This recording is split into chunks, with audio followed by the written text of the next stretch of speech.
Yeah. Pain in the Come on in, bum. everybody. We see you out there. Good Good day. morning. Morning. It hasn't kicked over yet. There we go. Let's try it again. It's live On my here. wonderful face page. Oh, Facebook. All right. Yep, live here, but private. So, on Facebook, yeah. Come on in, everybody. Facebook's up and running. We're back. It's Comics by Night, folks. Comics by Night without Glenn. We hope he feels better. His cough was kicking up again. So he's getting some rest. He'll probably be in the chat because we've got some great stuff to show you, and he's not going to want to be quiet about it. So anytime you want to jump in here, Glenn. Yeah, he's with us in spirit. Let's run an opening and get this show on the road. How dare you?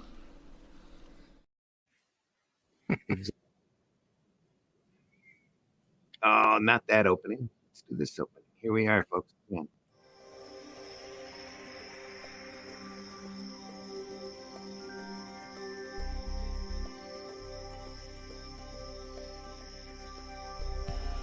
What was that?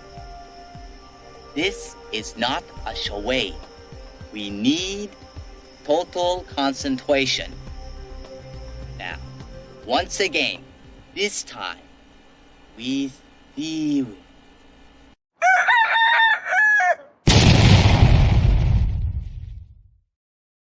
I might have to re-record that. For some reason, I'm hearing my dehumidifier in that little clip from Kentucky Fried Movie. I can't hear anything. I hear a buzz in my my earphones. You sure that's just not age? It could be. I'll admit it. Hey, Glenn's here in the chat. Glenn's in the chat. Glenn, you can join us anytime you want. Yo, Glenn. He says, yeah, I'm here. You don't need to hear me sputtering through the show, so I'll just listen. All right. There's a mute button. There is, and sometimes it takes a second to hit it. So this is one of those reasons why I try to tell folks to go hit their local retailer and take a look at their long boxes or take a look at the magazine boxes that are closest to the floor, because you never know what you're going to find. And I've got a few. I don't have all of them. I got a few copies of very early Creepies here, and since it's October and we're in Halloween, I thought we'd look through them. So, oh, hell yeah. It's great old stuff. You can't never go wrong with one of those old Warren magazines. Even in their later years, when they got really wonky there for a bit, they're still entertaining. I have never heard of this IP before. Never, really? Never heard of Creepy. Wow. Yeah. Creepy, eerie, Vampirella. You've heard of Vampirella, right? I've heard of Vampirella. There you go. Where she came from. It's the company where she sprung from. Yeah, this started up in the early 60s, I think. After the yeah, exactly. After the EC's EC comic line folded, the Comic Code Authority kicked in, and Gaines decided not to do magazines except for Mad. And James Warren come in. Let me see if I can catch a date on this. This is Eerie. I've got Creepy number 4, which is copywritten. He said, looking. It's published bi-monthly at that point, 1965. Warren Publishing Company. Is this a magazine or a comic? Yes. No, this is a full magazine, black and white. But what happened is Warren come in and decided he was going to do what those ECs used to do. And so he started Eerie and Creepy. And Creepy has the more horrific short stories in them. After a while, Eerie became dedicated to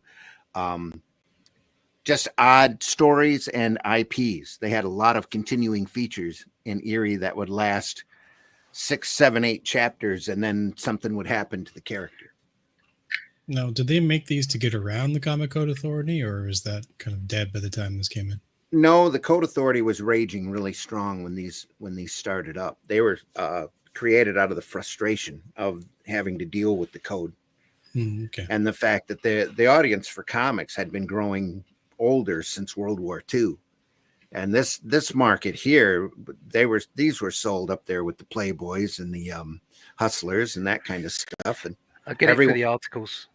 yeah, and every once in a while you'd get some topless drawings in there, but to start with, Warren went through and went through the talent pool that Gaines had built up over the years.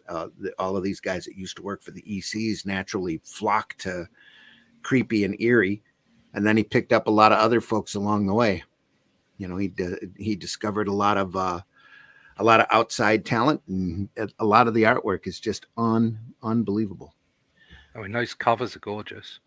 Levi's in the house. Dark Horse is currently reprinting all of Creepy and Eerie in 5-issue chunk paperbacks. Oh, that's cool. Well, they did them.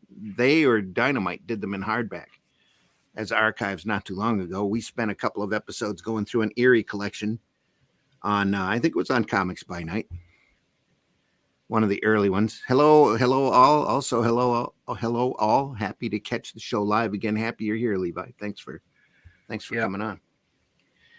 So anyway, I've picked these up over the years at retail shops and at comic conventions. Guys will bring the dealers will bring their magazine boxes, hoping that they'll get somebody to buy them. And if you can find a Creepy for $5 or lower, it's worth it. I've seen them as high as $20 and $30 a hit, especially some of the key issues get a little rough to find. That's why Dark Horse is doing those archives. Add that and the fact that there's so much great material in it. One of the places where Frazetta covers first came into prominence. The left one is. Are they both Frazetta or just that and Conan? No, I don't think either of them are Frazetta. No. I believe that one is. This one is a very early example of Frazetta's work. Really?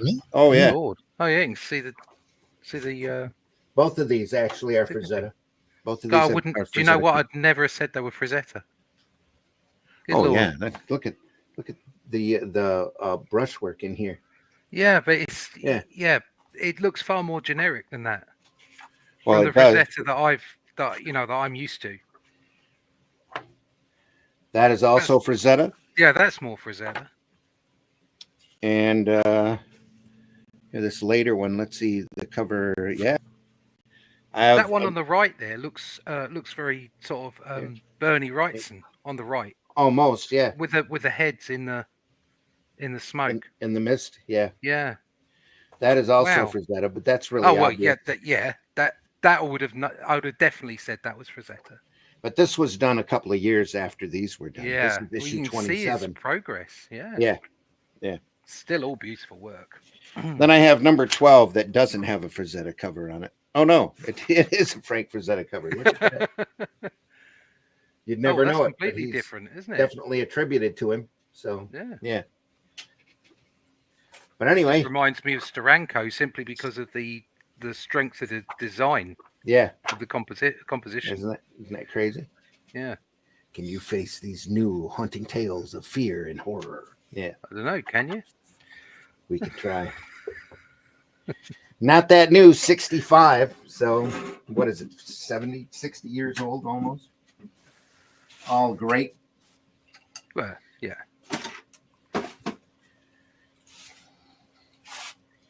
Just moving my light a little closer here. Is that too bright? Too much? No, that's fine. That's good. There you go. Okay. There. Perfect. Aim it a little bit away so you don't get the glare. It's all good. I wish you would have done that months ago. Creepy number 4.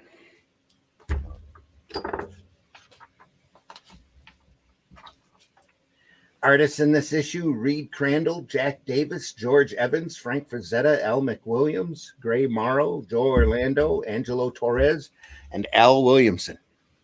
God. What a lineup. Whiskey, if those names aren't familiar to you, just take it for granted. This is like an all-star roster of horror sequential artists. So if you don't recognize those names, get yourself educated, mate. that's why we do this. What do you think I'm here for? I have a few of those issues of Creepy in my archive. Wish I had the full set. The covers are worth the price alone. Oh yeah, Exactly. Yeah. very much so. This is where Frazetta learned to paint. Frazetta, I've got a couple of Frazetta stories in the EC volumes that he did. Started out doing sequential art, and then was a ghost for Al Cap on the Little Abner comic strip for about a year. And all the while he was taking up painting. Frazetta was. He did a short-lived strip also about a race car driver called Johnny Comet. That's just classic stuff. You were saying, Whiskey? Yeah, sorry to interrupt you there. I didn't mean to interrupt you. Yeah, so the only names I don't really recognize on there are, I think, Gary Morrow and Angelo. Gray Morrow and Angelo Torres, yeah. And I know Jack Davis, George Evans, Frank Frazetta, I think it's McWilliams. And then Al Williamson. Yep. Yeah. Al McWilliams and Al Williamson are both in here. Okay, I don't know one of those two L's. Okay. You just call him Al. We are Monster Rally, Uncle Creepy. We know a song about that. This is Angelo Torres here. Well, Very, very much in the Williamson strip feel. And then story by Archie Goodwin. Yep. Story by Archie Goodwin. Also Archie was an editor for them for quite a few years during their most prime years. Goodwin made his reputation as an editor, I think, here on the Warren magazines. All in black and white. Mostly, this is ink wash here that we're looking at from Angelo. Look at that two-tone, just beautifully done. Some crazy good work here. They had their mailbag, and you can send them letters that they would print. It's just like those old ECs. They were really doing just real keynote stuff at the time. You couldn't find a better roster of artists during this period. And Lee was just starting to run Marvel at full bore at this point, 65.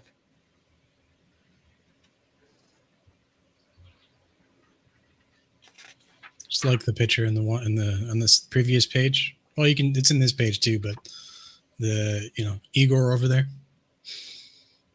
I'm just thinking about every time I see like Igor or like an Igor type character or Hunchback, I'm like, what hump? I always think of the Young Frankenstein. Oh yeah. Look at that. There's your wagon there in perspective. Yeah, no 3D models included. Yeah. Long before 3D models. Look at those steps.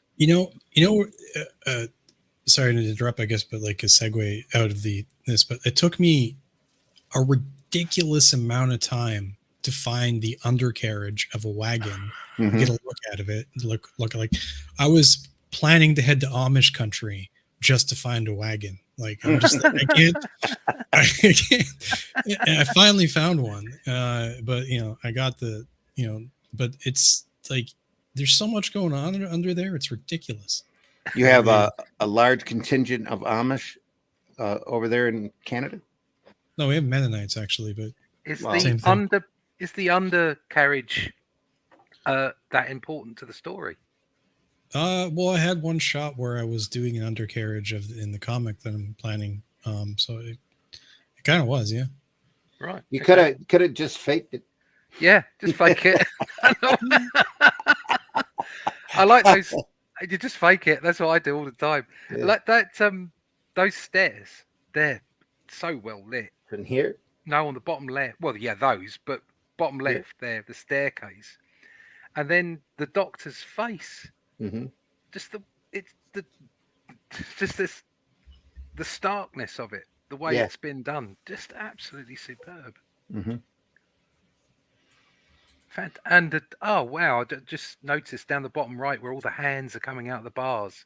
What a shot that All is! that negative space here. Yeah, Yeah. what a Just shot that fantastic. is! Yeah. Wow. Beautiful stuff.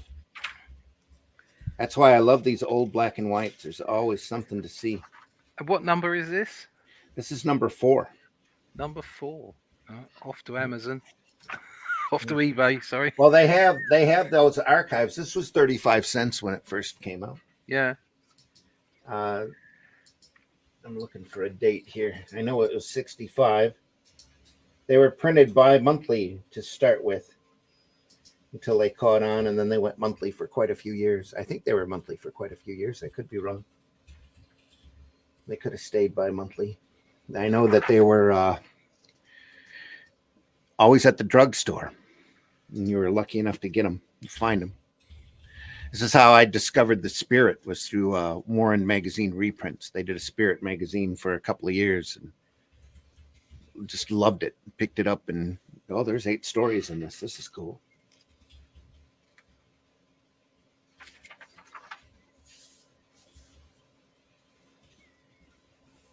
Just look at that smoke. So which one are we looking at again? Number what? This is number 4. One of the Frazetta covers, werewolf Right. covers. More spine-chilling comics of classic horror. They're if you get the first Creepy archive, Levi said they're available in paperback. They're probably not that expensive. Yeah. It's got like the first 5 or 6 issues in it. And all of it's just great classic stuff. Short stories by some of comics' greatest artists. Everybody ended up passing through Warren at the time at one point or another. I've got one of the stories in here has got one of the issues in here has got Gene Colan, and it's a weird, really wacky story by Ernie Colan in here. Hello, sorry for bothering you. I want to offer promotion for your channel. Yeah, okay. Let's see what I can do here. What is Kermit the Frog? Yay! Hey. I've got here number where are we? Volume 1. Oh, this is Collecting Creepy 1 to 5. Oh, that's interesting. Yeah. I'm trying to find the block here and I can't find it. That's not good. The hat with the strap just under the chin, gentleman's face on the right page there. The Bobby here, yeah. Yeah. Well, the circle, right? Yeah. Just that is so well done. This is Al McWilliams. I have a really hard time discerning the styles between the two of them. They're very similar. Between Al Williamson and Al Mick Williams. Makes me wonder if they ever did like each other's work and just like, you know, like, I wouldn't be surprised if they were the same person. I've got Eerie Archives Volume 1 as well. You can't lose with those either. It's such a great shot too. And the cool thing with the Eries, if you can get a run of them, is that there's a lot of really ingenious IPs in there that they'd run a character for like a half a dozen issues and then they'd kill him off. So he'd like there was a couple of them in there that were just constant. I'm a loser. I'm a loser. I'm a loser. And then the last episode, he completely loses and dies. Just some great storytelling. Oh, yeah. You can get it on. You can get them brand new on Amazon. The archives. Yeah. I know this indie comic creator who markets his entire book on the premise that he kills off characters, and it really works for him. Like he sells a lot of books. Yeah. Wow. Well, I tell you what, just found myself in a world of expense. I was going to say, you just found an expensive rabbit hole, didn't you? Yeah, I just found an expense. I've got Creepy and Eerie Volumes 1. Well, you were here when we went through the Erie volume. That was, I think, volume 1 or 2. It was a really Yeah, early yeah. collection of creepy, I went and bought eerie stories. I went and bought an original actually, but Mhm. I'm not in the market for the originals. But I just want to see, it's like having the essentials, the Marvel essentials. Yeah, Just yeah, being able to flick through the black and whites is really important. I'm going to add absolutely. those to my cart. That's $50. There you And go. the cool thing, the cool thing also, the Dynamite reprints, which is what the Erie one was. I've got a Vampirella Dynamite archive here that is around issue 50 of Vampirella. It's like 48 to 52 or 53.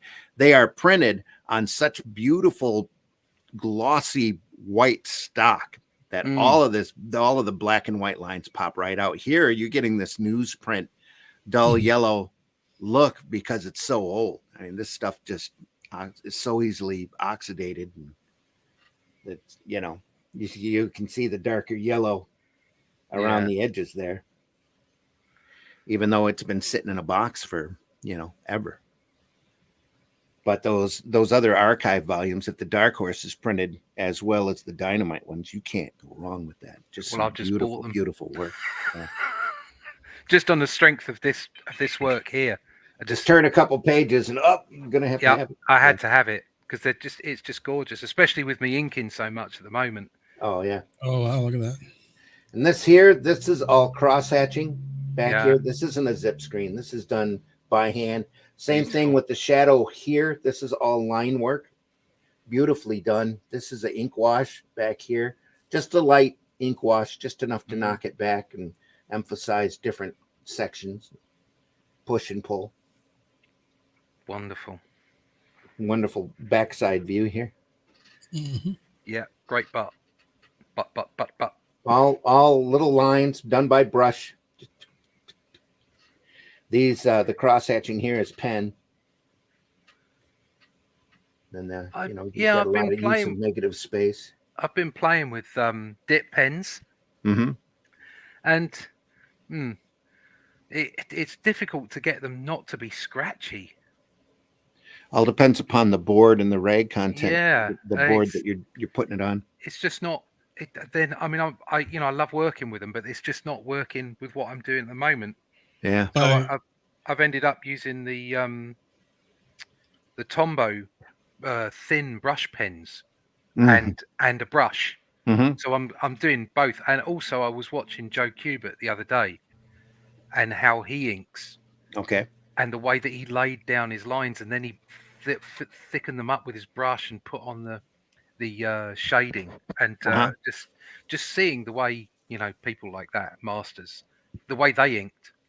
And he was using a dip pen, he was using brushes, but he was also using mechanical pens as well, which was really weird. Yeah. He was basically doing anything to make it look the way that he wanted it to look. That was the rapidograph back then, was saving grace, because you didn't have to keep dipping that, and if your pen point was sharp and your rag content was high on your board, you'd drag it up and you'd get a lot of just nasty blobby effects if you weren't careful. So I was really keen to use them, but actually I've found that the Tombows have given me as good an effect. The only downside with the Tombows is if it's not a fresh Tombow, if you're using long lines, it can run out of ink. Okay. Whereas you can get longer lines out of the dip pens. So the dip pen, are you talking about like the old calligraphy style ones? Yeah. It's a bit like that, yeah. A little different though. Is it like a rounded head or like a? Well, there's lots of that's the other thing. There's a lot of different nibs. Oh God, it's an absolute bloody nightmare working out which pen nib you need, which one it is, and then there's loads of different manufacturers. I ended up actually walking into an art shop in Oxford and picking up a couple of nibs. Yeah. Because I actually had them in front of me. I could see the width. I could see what they were doing. Bought them back and found that I'd bought exactly the same ones off Amazon. And all they were was just a different brand. And I tried them all out. And, it's nice to dip the pen and do the whole thing. But they were just, it was really scratchy. And it's obviously the mediums that I'm using. And it just wasn't helping me flow. It was probably more the rag content of your board, unless you Yeah, had probably. an ultra sharp pen. Because some of them crow Exactly, yeah. quills you could stab yourself with Yes, yeah, and break exactly. the skin. Yeah. Yeah, and it was really quite. It just didn't work. So yeah, exactly, Glenn. Whatever gets you through. Yeah, Yeah. exactly. So I ended up using the pens again, and I Fingers, have to sponges. say the Tombow pens are fabulous. They really give you a good fine line, Cool. but at the same time they are a brush, Mhm. which means that you get thin and thick. It's not just a mechanical line. So yeah. But watching Joe was just fantastic. That's why he's the best, you know. Yeah. I got a couple of really good examples of his work. In fact, I wish got I a could.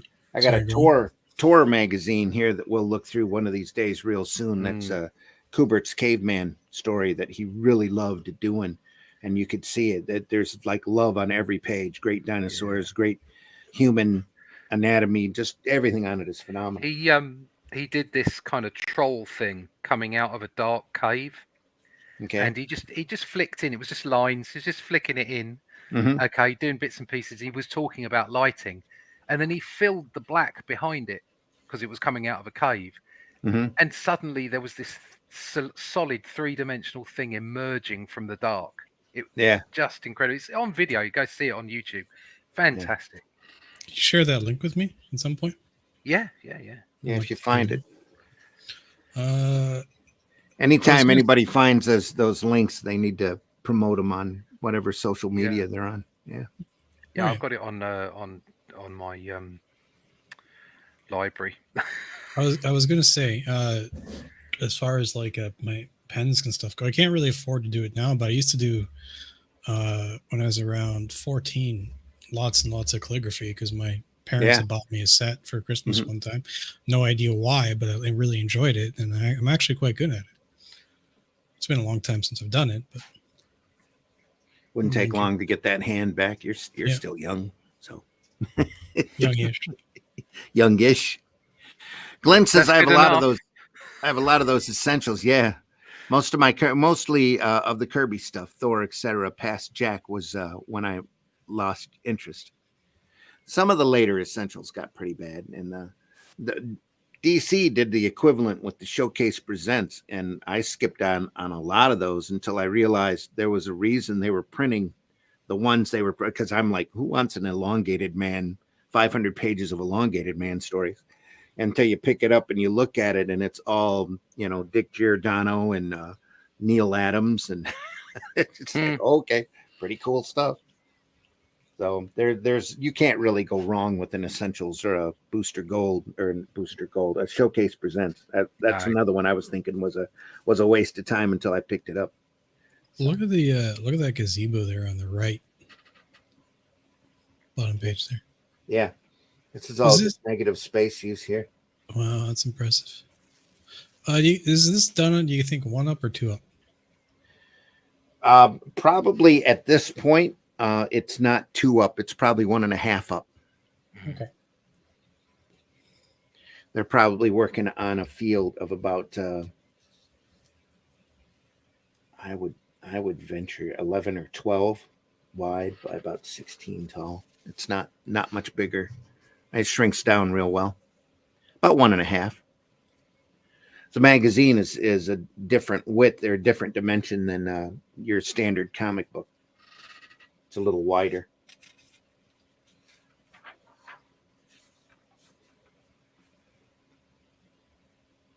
Uncle Creepy is our narrator, just like with those old EC comics.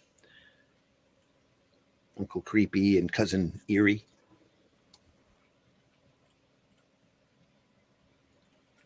You don't see a lot of the narrative characters today where they kind of introduce the thing. They're trying. There's some folks have them. You just have to look for them. Elvira's had a comic for a long time that's had horror short stories in it that she narrates, like Uncle Creepy, and that's the first one that comes to mind. I think Dynamite's still doing that. Like they've done a bunch of Elvira meets some other character lately, like Elvira meets Freddy and Elvira meets Vincent Price, that kind of thing. Elvira. meets. Exactly. Lovely. Art by Gary Morrow. Gray Morrow. Morrow. Yep. That first image, good lord. Gray Morrow was around the same time the continuity and Dick Giordano was running. He might have even had some association with them, but the way I know Gray Morrow, he did a lot of comic strip work for many, many years. Did a lot of this material, did a lot of the horror short story stuff that DC printed. House of Mystery, House of Secrets has a lot of his stuff. I can't remember the strip he was on. I know he did Zorro for a while. But all of the classic strips, I think he's done a stint at one point or another. He's got a great style. Had a great style. I should say he's no longer with us, but he has a large body of work. 60s, 70s, and 80s.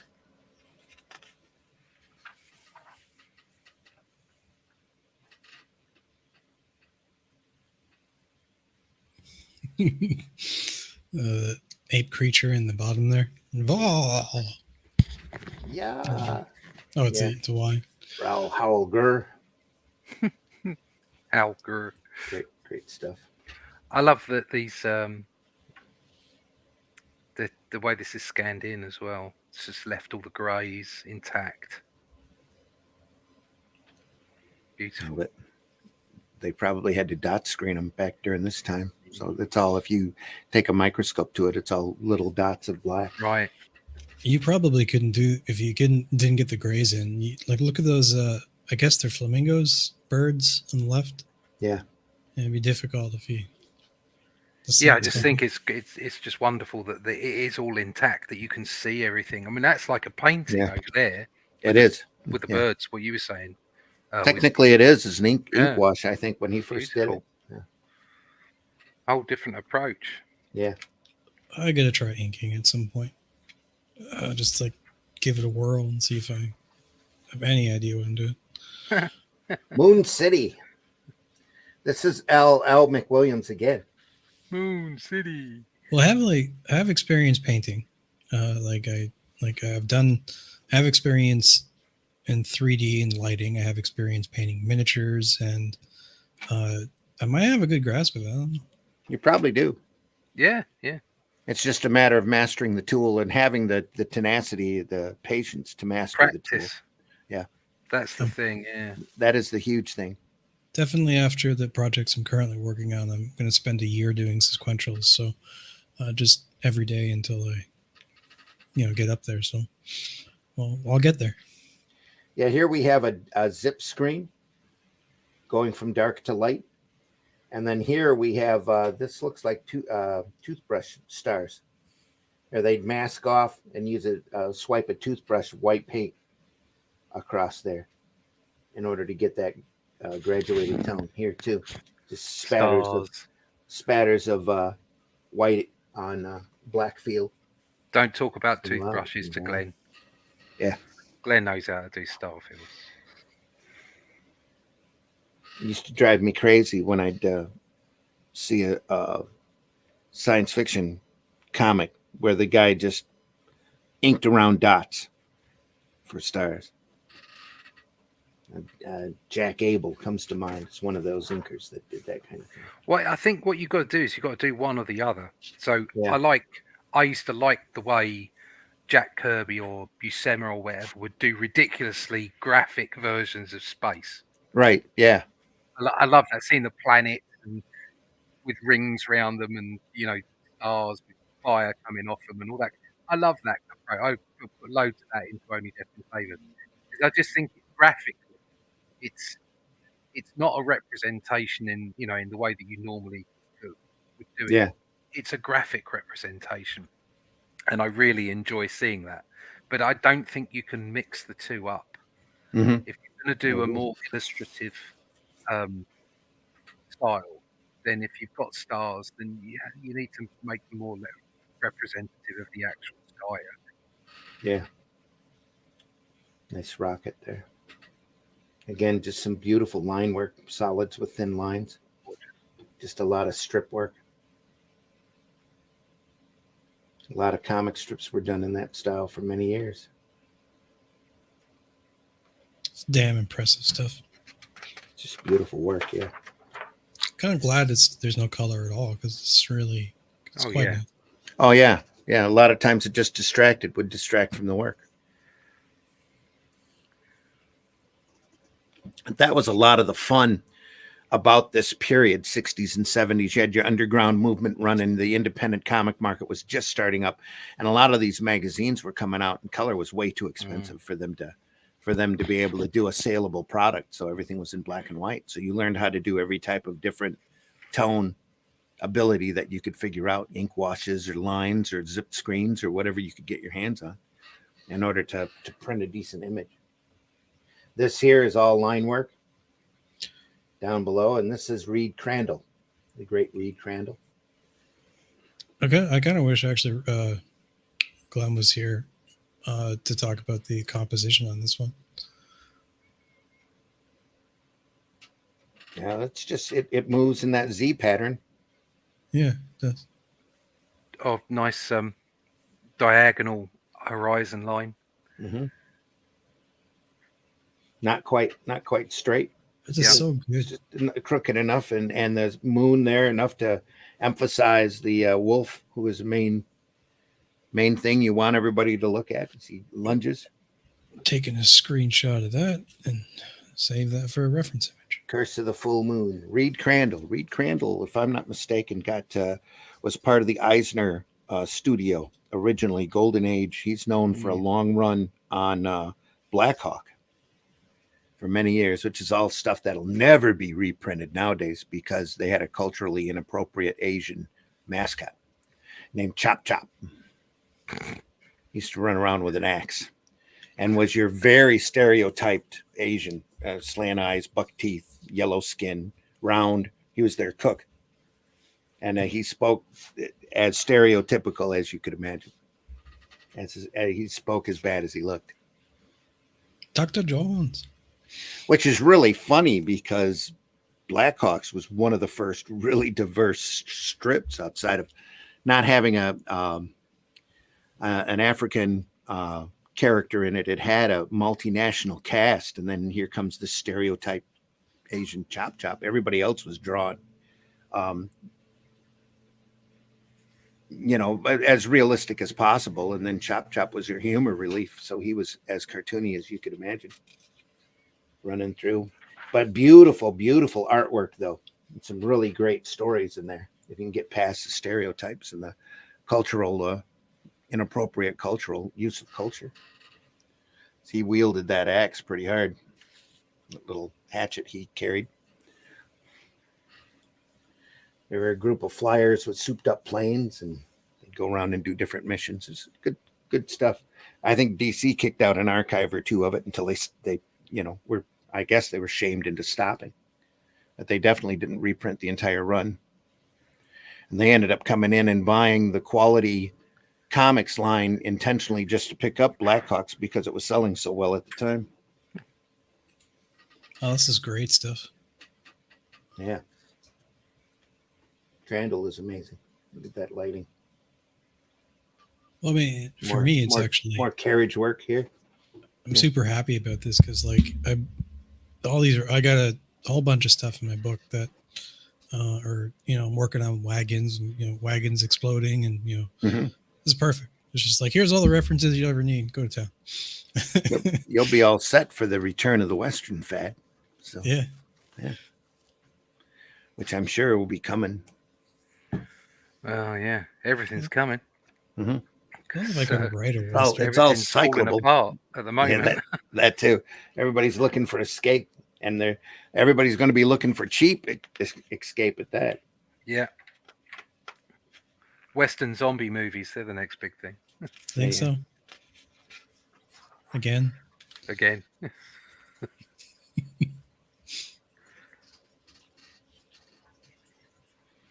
I don't know if zombies haven't run their course yet. They were. Oh, I figured zombies had run their course 10 years ago, but they carried on. That's There's what zombies do. Do zombies. Well, Stephen King Dance Macabre points out that the popular horror fads of the day are actually a reflection of society and society's opinion of itself. And yeah, we're pretty much zombies at the moment, wandering That's around, exactly it. heads Yeah. in phones. Yeah. Yep. Or just, blind followers of whatever mantra we want to adhere to. Idiocy. Yeah. Yeah. It's a lot of that. It's a great little wolf head there. Sorry if there's some wrinkles that pops up here. This magazine had a little bit of water damage. Again, this is all, what is that? No, that's all line work here. Yeah. Damn. Excellent. Line work here. Had to look close to see it. Line work, a little bit of ink wash. This is all line work here. All this gray tone. Just beautifully done. Negative space there. Makes me wonder, particularly for this shot, if they use a photo reference or if they went out to, somebody's cabin and or just had been in Bavaria before or wherever the hell they are. All of these greats at this point have literal file cabinets filled with photo reference. If you look at there's a great picture of Kubert's studio. It'd probably take me a second to dig up. He's got an entire wall of file cabinets, and in there's nothing but photo reference. Well, I've just put 3 videos up in the private chat. Mm-hmm. The first one is somebody else doing an analysis on the Joe Kubert video. And then the 2 others are actually from the Joe Kubert school. One is the horror one, which is the one I was talking about, the golem coming out of the cave. And the other one is just inking. Maybe we should take a few episodes out, especially here in Comics by Night, and screen snipe this stuff. Yeah, you should. As long as we're interrupting it every few minutes. The analysis video was really good because it was doing pretty much that. That would be the great. Whole point, what I was saying is you can see his studio, and I think he starts off every one with like a little preamble, and you can see all his reference and everything. It's brilliant. Cool. Yeah. I'd actually like to see an episode sometime in the future, just like people like one of us or doing art or something, just like a just a chilling. draw stream. Yeah, draw stream. Chill and draw stream. Yeah. I have streams on my channel. Well, yeah, you do, but not on here. Where we're all together, we can all talk about it and answer questions. Yeah. Michael's in the house. Thanks for listening live. Or watching us live. I've been getting the creepy and eerie reprints that started coming out this year. Sweet. Yeah, I'm going to have to get those and catch up. It looks cool. It is cool. Juan, thanks for watching. Comics. Appreciate you. Oh, awesome. Comics are awesome. Yeah, I don't have that clip, but yeah. Good old Keanu on the toilet. Yeah. Line work here. It's all. I think there's. Comics are awesome because my marketing department tells me they are. Exactly. And I like Keanu. Really, I do. Well, he's if heard allegedly, because I have no clue, he's a genuine individual. Yeah. Oh, yeah. Yeah. By all accounts, he sounds like a top bloke. Yeah. There are a few of those around. Yeah. That are just normal folk. Top bloke or not. Mm-hmm. It's obviously a marketing campaign. Yeah, well, you never really know anymore. We got to make money. I understand. Well, they were saying Samuel L. Jackson is it's like that. Only he's very quiet. He gives away most of his money to charities and lives a very simple life. You don't need much, especially if you're young. Just a Spartan existence, traveling from one film production to the next. How many millions do you need? Yeah. It becomes excess in the end. I imagine there were entire months, maybe even years, that Nicolas Cage didn't have a permanent residence because he was always in something or other coming out. And he's a huge comic fan. Yeah. He lost his collection when he divorced Priscilla. How can he lose his collection? They made him liquidate it. How hideous is that? He had a huge collection. I mean, we're talking Superman 1 level collection. Yeah. Bloody hell. He's probably built it back up. He loves comics. He got he got his name from comics. Yeah. So I mean his stage name. Walked into a comic shop and saw Luke Cage, Hero for Hire, sitting there. Yeah. Said, "Oh, I'll be Nicolas Cage." More great line work here. The trial Weird, of that, Adam isn't it? Link. Seeing what? yourself in someone who doesn't look like you. Yeah, Uh, that's what they call Strange. entertainment, though. yeah. You know, yeah. Used to love Power Man and I'd Shang-Chi. Those comics, were absolutely loved phenomenal. Nick Cage when I was a kid. Yeah, And I was a little white boy who didn't you know mean what Luke Cage? Yeah, who didn't know what the Bronx was all about, didn't understand the culture, but just loved the character. He was a fabulous character, and you were always cheering for him. I mean, it's Mhm. like you were so behind him all the time. No, I love that. and he was always behind in his rent and his bills, and Yeah, he's yeah. always having a hard time with money. I I thought always, they did a reasonably good Netflix of him. Actually, I yeah, enjoyed that show. I Yeah, that really was a did. good Was show. it? Yeah. I'm actually not deeply familiar with Luke Cage's stuff. So, was the Netflix adaptation spot on? You think? It was good for what they had. It was Yeah. great for what they had. There's even a scene in it where he's in his Yeah, his original old costume. costume. That's Yeah, funny. That's a What- great scene. which Luke Cage was really created during the black exploitation days, Yeah. and they thought there would be a market there for a black superhero, so they created Luke Cage. They didn't use Black Panther, who was running around at the time. They wanted a American ghetto-based superhero character. So this guy is a ex-convict, and while he was in prison, they experimented on him and toughened his skin and raised his strength level. I think it eventually it ties back to the super soldier formula that Yeah. with Captain America and that continuing those experiments.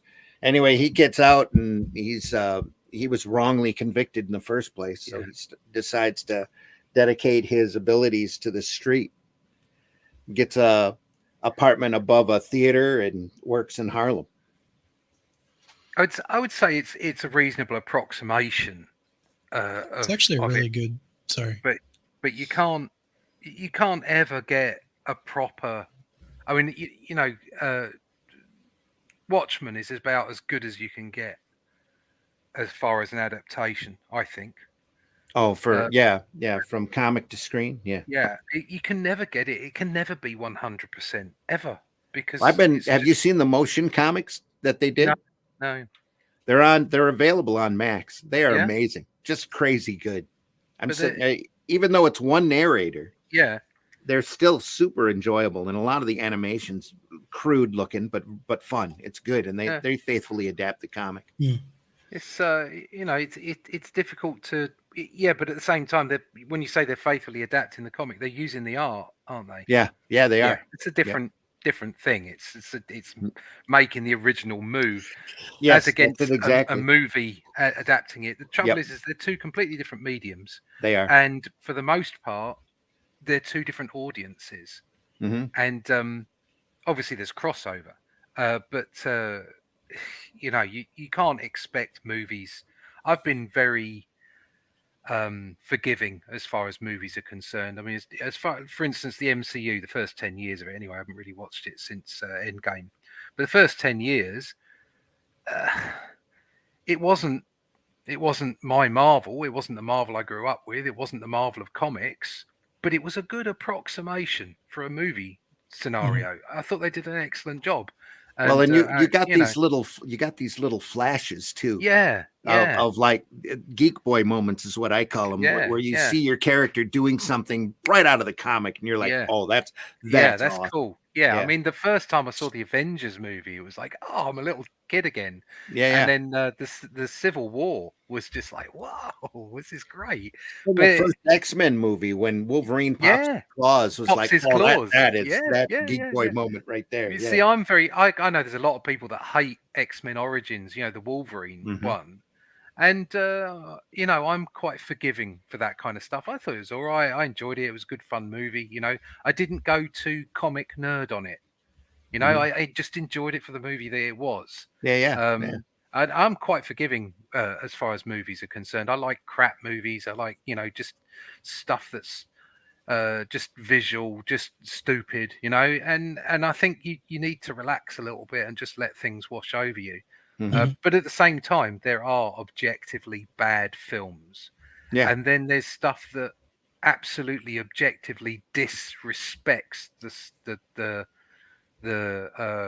Material. original Yep. material. So, for instance, the first 10 years of Marvel never disrespected the original material. It might not have followed it 100%. It might have gone its own way for a few things, but it was fairly respectful of the original material. Since then, not really, I don't think. HR points out Sin City. Yeah. Yeah, Sin I City was mean, really close. Yeah. yeah, it was quite close. Yeah, but it's very rare. And Mhm. even then, if you do that, it's very much the close. Oh, so for instance, visually, the Will Eisner film, Spirit? The Spirit, visually, No. yeah, No, I think no, it did it. no. I think The- it did it. The Spirit movie that Miller did was Sin City 3. Ugh, yeah, I You know? know, but it looked like a comic. Well, yes, it did, It but that looked was like a comic. What I'm saying is, it's very at times difficult. too stereotypical of a It's comic. very difficult to represent that kind of stuff in a movie. Yeah. It Mhm. really is It's because very like you difficult. got to think about the budgets too. These things. Yeah, That's yeah. very true. Yeah. And Yep. and so it's difficult to apply the same kind of um, qualification to a movie as you do to comics. And so, really, in my mind, you shouldn't. You should just, let it wash over you, relax, and just see what comes out the other end. Well, However, disrespecting the content, the Mhm. original content, that's the no-no. That's where you draw the line and go, I can't watch that. It's rubbish. Yeah. So, that's There's got to be Quantum Mania. conversations where like a director is looking at like a comic book, to adapt it or whatever, and looking at the script, and they're like looking at a panel, and they're like, "That's got to be 6 million right there." yeah. I'm sure there are. Yeah, I'm But sure that's they've the had magic that of comic conversation. Yeah. books. That's Yep. the magic of comic books and why they will never go away. Yeah, he said Frank missed it. Frank missed with that one, but I like it. It does have its charm unless you were really familiar with the material. Yeah, it's The like I Spirit say, movie, that is. it's Yeah. it's about what the point I was trying to make there was that you can make a comic book into a film. Yes. It can be done. Yep. But you're gonna lose one or the other along the way. Yeah. You're either gonna lose the original core comic book nerds who are gonna go, what the hell is this? Or you're gonna lose a mainstream audience. I don't believe that you can satisfy both really I think properly. I think you can do that, but it takes talent. It takes a lot of good talent. I mean, Zack Snyder's Watchmen is just, Yeah, but again, it's got its detractors. It's got people, but it's not. It's more of a. I wouldn't even.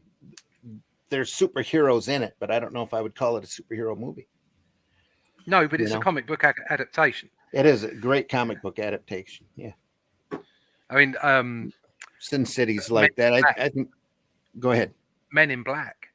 Men in Black. Yeah. I think with the pure word adaptation, it's Mhm. it's an excellent adaptation, but it's not exactly like the comics.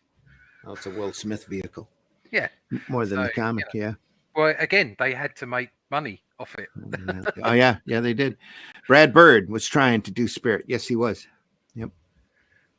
There's been a lot of attempts over the years, and only Miller really made it to screen because of Sin City and the fact that he could do it inexpensively. So, and even that, he was ready to go into full production on Buck Rogers right after that. And if the Spirit movie hadn't lost the money it did, he'd have ended up doing that property as well. Oh. Got the feeling of it. I read a part of it, jazz music. Yeah, it's got its charm. Spirit does, the movie, I mean. But like I said, if you know the source material, you start cringing on a lot of it. It's just way over the top.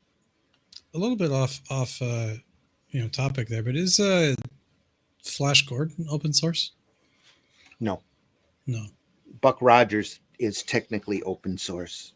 His strip started before Flash's did. Flash has still got a couple of years before he's in public domain.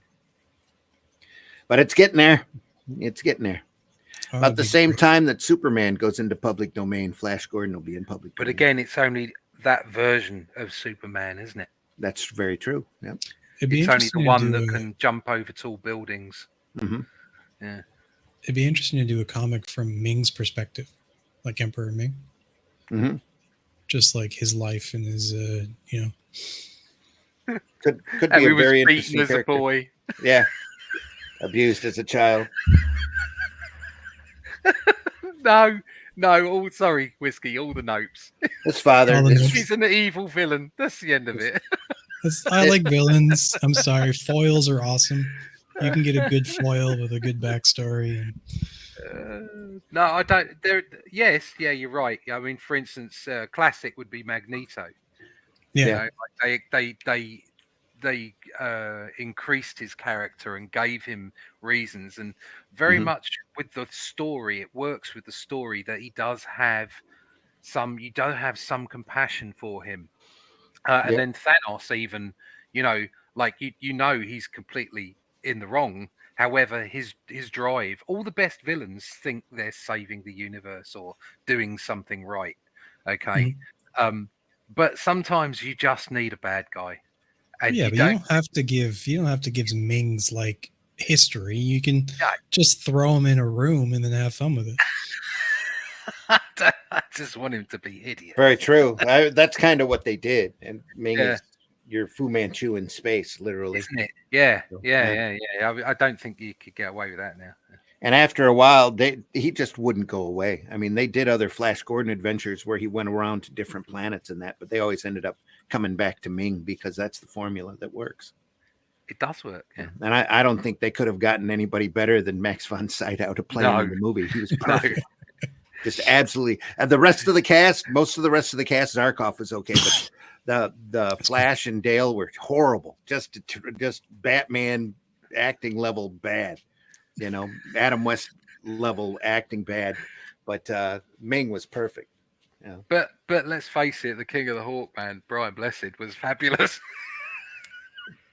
Yeah, but that he knew the material, and I saw read an interview with him not too long ago. He knew the material, and he knew what the character was like when he took the part. That's why he took it. Yeah, was because he was there to choose scenery. That was his job. That's what he did, and he did it gloriously well. Yeah, he does. Love him. And absolutely, what a great actor. Flash Gordon is just, it holds a special place in my heart. Yeah, I like Flash Gordon. Oh yeah, but and again, there's another comic book adaptation you're never going to see the likes of again. That's perfect timing with perfect, for the most part, the casting was a little off. The writing was Batman-ish and campy in places, but the design work on that was phenomenal. A lot of the characters, the ones who knew the property, took it very seriously. Yeah. And you've got outside of Sam Jones and Melody Anderson, you've got pretty close to an all-star cast in that film. Richard O'Brien is in there, and Timothy Dalton is in it. And it's just some great stuff. And the design work is perfect to the strip. The ship designs and the feel, the motif on that movie is just amazing. Yeah. Plus, then you've got that Queen soundtrack. So, yeah. And that was Freddie Mercury, probably at his height of his abilities. In his pomp. Yeah. Just phenomenal stuff. The whole band was, just dead on, some great stuff. Only Highlander is better than that. The soundtrack for Highlander is phenomenal. That's a good soundtrack. Good movie too. Yeah. Except the second one. That wasn't. Well, it's it's a good thing there was never a Flash Gordon 2, because it would have been overly campy and just look at what Joel Schumacher ended up doing to the Batman franchise. At the further along they get, the more of a parody of that character it becomes. Even Nolan's Batman was, by the third Batman movie, was a parody of the original. It keeps going downhill. They want to try to reinvent it, and they just need to leave stuff alone and do more. And even Clooney might have been a good Batman if it hadn't been for that film. Yeah. Batman Returns, the second what's his name movie? The guy who did Nightmare Before Christmas. Oh yeah, Tim Burton. Yeah. Tim Burton. The second Burton movie was a horrible parody of the first Batman movie. I Only like that movie. It was more Burton than it was Batman at that point. I like that movie. I got again. It's like the Flash Gordon movie. I got a Yeah. special place in my heart for Well, that. all of that stuff does. That's what nostalgia's for, you know. Did you guys I'll sit and watch Flash Gordon anytime. Yeah. I love it. do you like the colored one or the black and white version better? Flash Gordon? Yeah. They both have their charms. I like the black and white is my favorite. The black and white one is funny, unintentionally funny, but that's because of their budget restraints. And a lot of those old serials are like that, though, where they're literally dealing with no budget. So in order to show somebody flying, they got to put a mannequin on a wire and slide it across the camera lens, you know, or the little toilet paper tube rockets that were Flash Gordon with the smoke that trailed off of them, even when they were traveling in space. There's a lot of charm in that. Yeah. You know, there's a lot of entertainment value in camp, you know. And Buster Crabbe was Flash Gordon. Even when he was Buck Rogers, he was Flash Gordon. So, yeah. Speaking about entertainment value, look at the robot's forehead there. They got some Joe Orlando here. Adam Link. Yeah, that's a fabulous forehead there. This is an adaptation, I think, off of Ray Bradbury or Otto Binder. Adapted by Otto Binder from his original story. Yeah. Adam Link was, they did quite a few Adam Link stories at DC as well. Otto wrote comics and novels and had quite the reputation back during this period as a writer. He was one of those writers that they took from Captain Marvel and put him on Superman because they needed that idea, that level of whimsy when the Comic Code Authority kicked in. So, Otto Binder sounds like an incredibly useful machine in the stationery department. Yeah. There's a great biography of his out that was available on Amazon last time I knew. I know I've got a copy of it. But he had a brother that I don't remember his first name, but it started with an E. So when he and his brother used to write comic book stories, they would sign it as Eando Binder, EANDO Binder,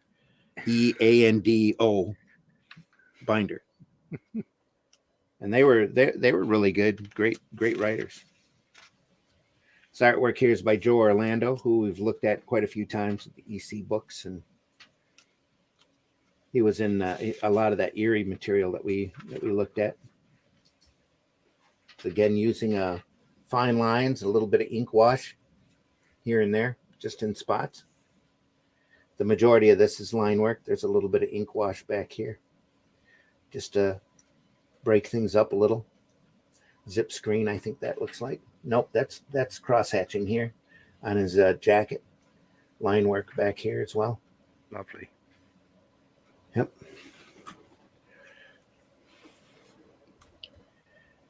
Yeah, Flash Gordon. This is a Flash Gordon Pixar movie with Brad Bird. I think he would hit the ball with that one. Probably if the cast was good. Yeah, Flash Gordon needs Hollywood love. Yeah. And you can't go wrong with Brad Bird on anything. Tomorrowland is a horribly appreciated movie that Disney didn't know how to market right, but it was fun. It's a good George Clooney film. Iron Giant is another example of a great movie that was mismarketed. Yeah. That Brad Bird did. He doesn't get enough appreciation because his movies, the really good movies, don't make money. So, didn't he? He didn't direct John Carter, did he? I don't know. He might have. I think he might have. Perhaps they got something against him. I think. I don't know. Just in general, life against him because he does great work. John Carter was a good film. Doesn't get enough appreciation. Your typical Warren ads. Time for a Flying Monster, Rodin, and you used Of to be able to course. buy film clips and picture books and paperback books. The Three Stooges in We Want Her Mummy. Yeah. Yeah.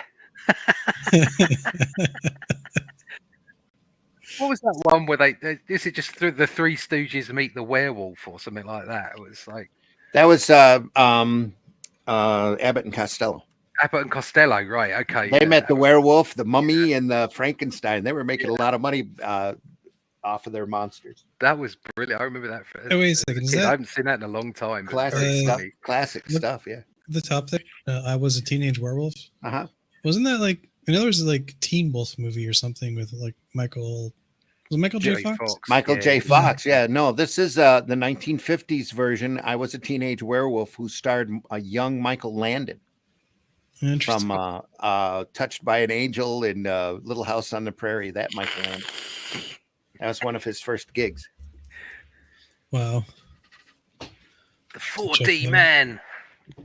See, another thing Warren is known for is they also got partnered up with Ackerman, Forrest J. Ackerman, who was a huge movie buff, and they ended up doing Famous Monsters of Filmland, which is why you're getting ads like this all over the place. They had film collections and picture books, and he did a number of. They were around for eons and inspired all of these horror guys that come up in the 80s. All picked up Famous Monsters back in the 60s when they were kids, and just loved it. And it had grainy, really bad photography of the stills of these movies. You couldn't get copies of them. You were lucky to see them Saturday afternoon on TV, or you catch a drive-in that's that's got those old grindhouse movies. But Famous Monsters of Filmland lasted for decades, just incredibly long period of time. Here they're selling Aurora model kits. You still see these come up every once in a while over on eBay. I'd like to see like an actual physical version versus the picture. It looks these are photos of the actual models here. Yeah, but like it's like getting a McDonald's burger, you know? Mhm. You don't know until like you get like the McDonald's burger, and like it in the picture it's like one thing, but then what you get is like a hot slab of meat that's barely, on a bun. So like, yeah, it might be a picture of the thing, but is it the production model that's completely perfect, or the ones with defects? It's the guys that have taken the production model and painted them over for the cover of the box. Yeah. That was it. They were all sheets of molded plastic. You have to break apart and glue together, smooth out, and then paint yourself. Because that could also be the master copy, right? Before they what would they use? I can't remember the machine. I know this. It could be the prototype. Yeah. Yeah. So they would have had like the master copy, which would probably be like 3 or 4 times bigger than the original, the actual. That might be too. I don't know. I think it's a stereolithograph. Maybe it's not stereolithograph. I know this. I wrote it down somewhere because I looked into the machine, but there's a classic way of doing these things to get like models and things like that. Sort of molded plastic set in boxes with decals, occasional decal or so on it. They used to sell for 98 cents. Way back when. You could go into your drugstore and pick up just like you could pick up those old car kits, those car model kits. I think it's probably injection molding, but it might not be. Yeah. They were injection molded, those Okay. old models, onto casts, molds, large sheets. You see it. There's a video out there where somebody has a model car model, large size, and it's broken down to one great big large wall. You used to have to take the parts and twist them until the plastic broke, and sand down the little parts that connected it to the I used the to be main on like frame. a little grid. Yeah. Frame. They call them sprues. They Airfix used to do them. Mm-hmm. I think it was the first company that started doing model kits was By a giant fly. oh god, I know this too. It's like Tiana. Hang on one sec. Yeah, Aurora was really big for genre stuff. They did an entire monster line and a superhero line on top of doing model cars for decades. I don't think that company's even around anymore. Here's some old famous monsters of filmland, just as it was starting out. Great stuff. It's really kicked up the fandom for this kind of material. These famous monsters influenced a lot of young filmmakers.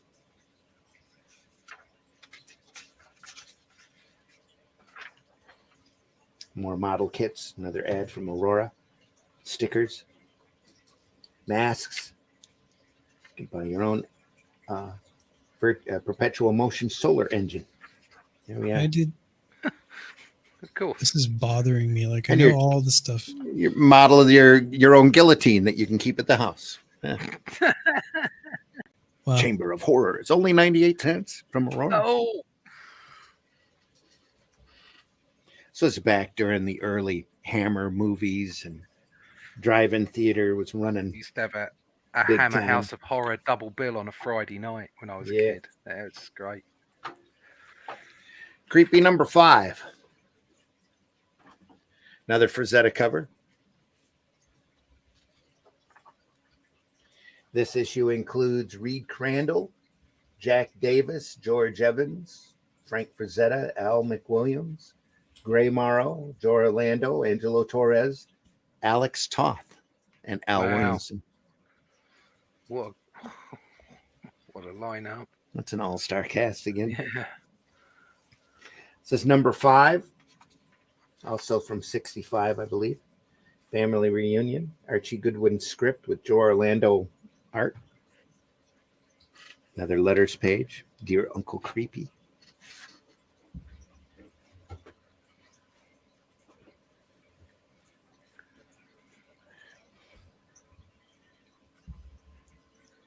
He's laughing. Glenn says, my brother had that Batman model. We set it on fire, melted it, long gone.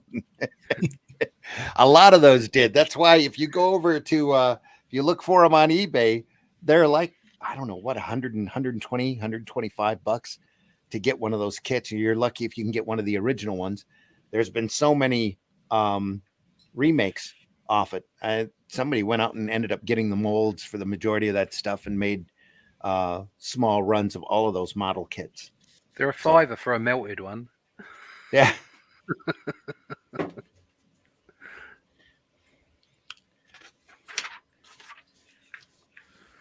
We are, again, a lot of this is ink wash,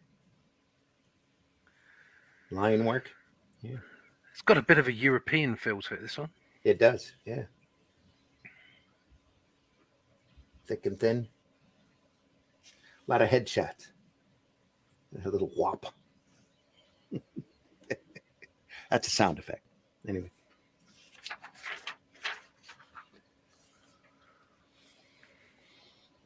Getting out on the farm.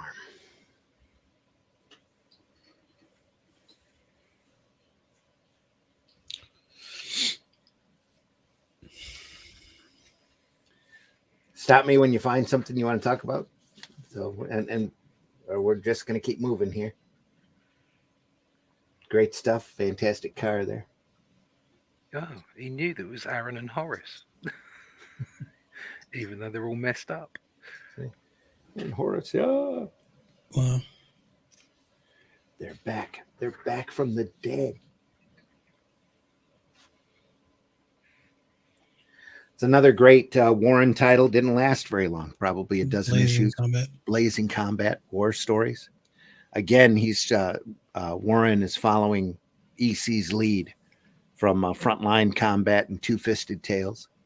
Also, some great stories in there. I have a that exact book actually collection, but it's in such rough shape I don't dare show it to anybody. It's water damaged and ragtagged and covers ripped off of it. And the stories in it are phenomenal. A lot of this Severin here doing different warriors.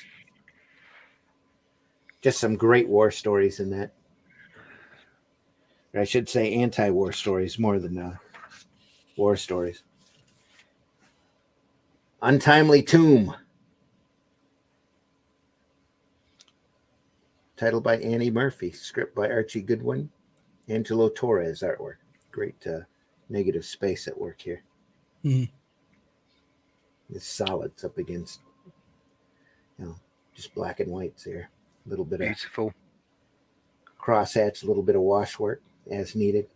Look at them folds. Have you right there. right? There's a Judge Dredd by an early Brian Bolland Judge Dredd, where there's this guy that's got these animatronic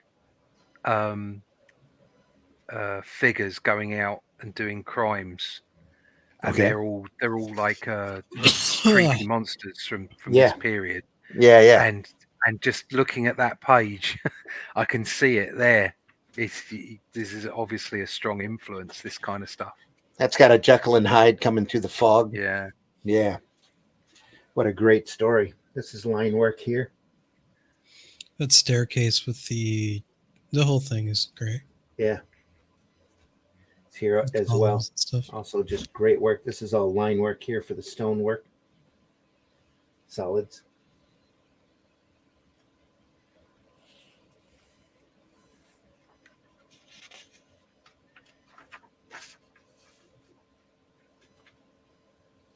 I am not familiar with what Angelo Torres ended up doing. I'm pretty sure he did some work for DC and Marvel over the years, but I couldn't tell you exactly what.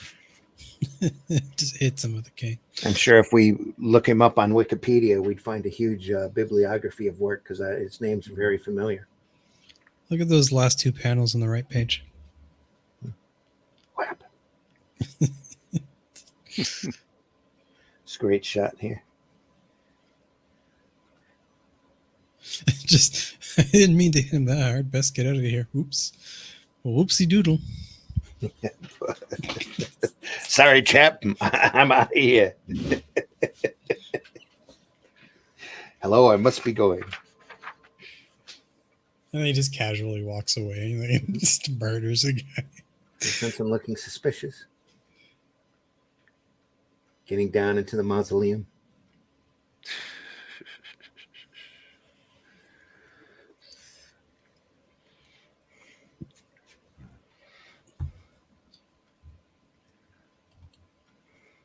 So I wonder if they will reprint Blazing Combat also. I would buy it. I would imagine if they don't, that it'd be a pretty big travesty. If Dark Horse has got that license, they should definitely do it.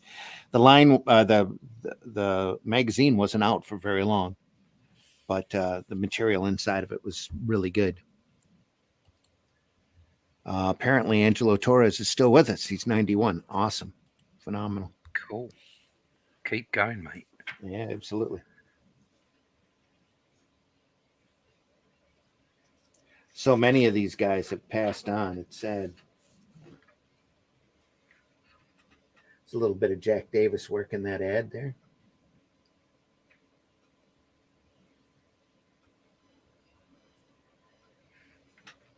Guess what Uncle Creepy's got for you? You've asked for it. You've begged for it. Oh, yeah, you've begged for it. And even threatened for it.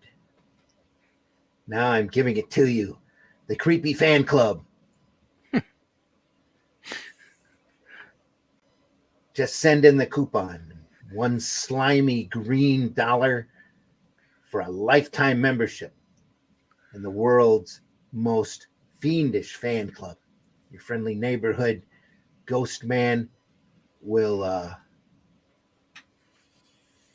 rush you an official creepy pin, a pocket-sized membership card with your own individual club number, and an 8x10 full-color, suitable for framing portrait of Uncle Creepy. That's what everybody wants. Yeah, you want that on your wall, don't you? Yeah, absolutely. See below. Magnificently rendered by frenzied Frank Frazetta. Well, nowadays, I bet that print's probably worth a little bit of money. Yeah. You probably would want that on your wall. Yeah. Beautifully In future done. issues, this will become the fan club page where Uncle Creepy will print club news, stories, and drawings done by you, the members. Join now. Have See, a low membership number and first crack at having your story or drawing printed. that's what Marvel and DC don't have anymore. No, They don't have that connection to the audience. a lot of them don't want it. They just want to preach at you. Yeah, they don't have that connection, and that's why their audience dwindles. Yeah. Does this stuff kind of stuff work with indie comics, like mid comic? They'll advertise. The problem is you have to have them come out regularly. Yes. Mhm. If you had even every other month, if you had like a 30-page book every other month, and you had a growing readership, Mhm. you could do this kind of thing. But then, why would you do it when you've got the instant nature of YouTube? Well, It's- plus on Whatever. the practical side of it, you have print on demand, which you have an incredibly high per unit cost.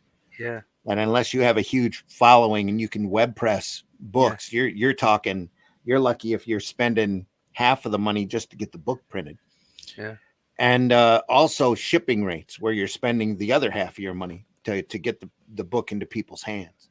it's difficult to do. I don't think it's even possible to do as an indie, to be honest. There's a lot of folks that don't realize how little profit margin there is in funding.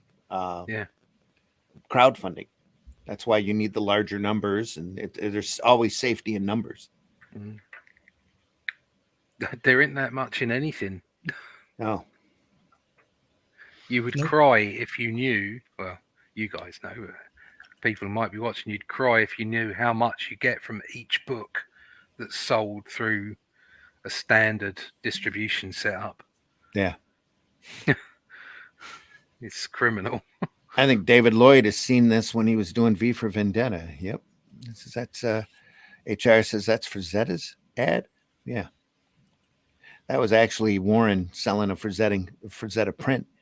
Angelo Torres has made some fantastic pages, very Frazetta-like. Maybe Frank was helping. You never know. Hello, everyone. Dave's in the house. Genuine Hey, Comics. Dave. I was just Good thinking to see you, about Hey, Dave. Dave. speaking about somebody who could actually do a regular kind of thing like this would be Yeah. Dave. I was like, hey, why not? Why not Dave? Yeah. Sand Doom. But to Russ, to answer your question, why would you do that as opposed to YouTube?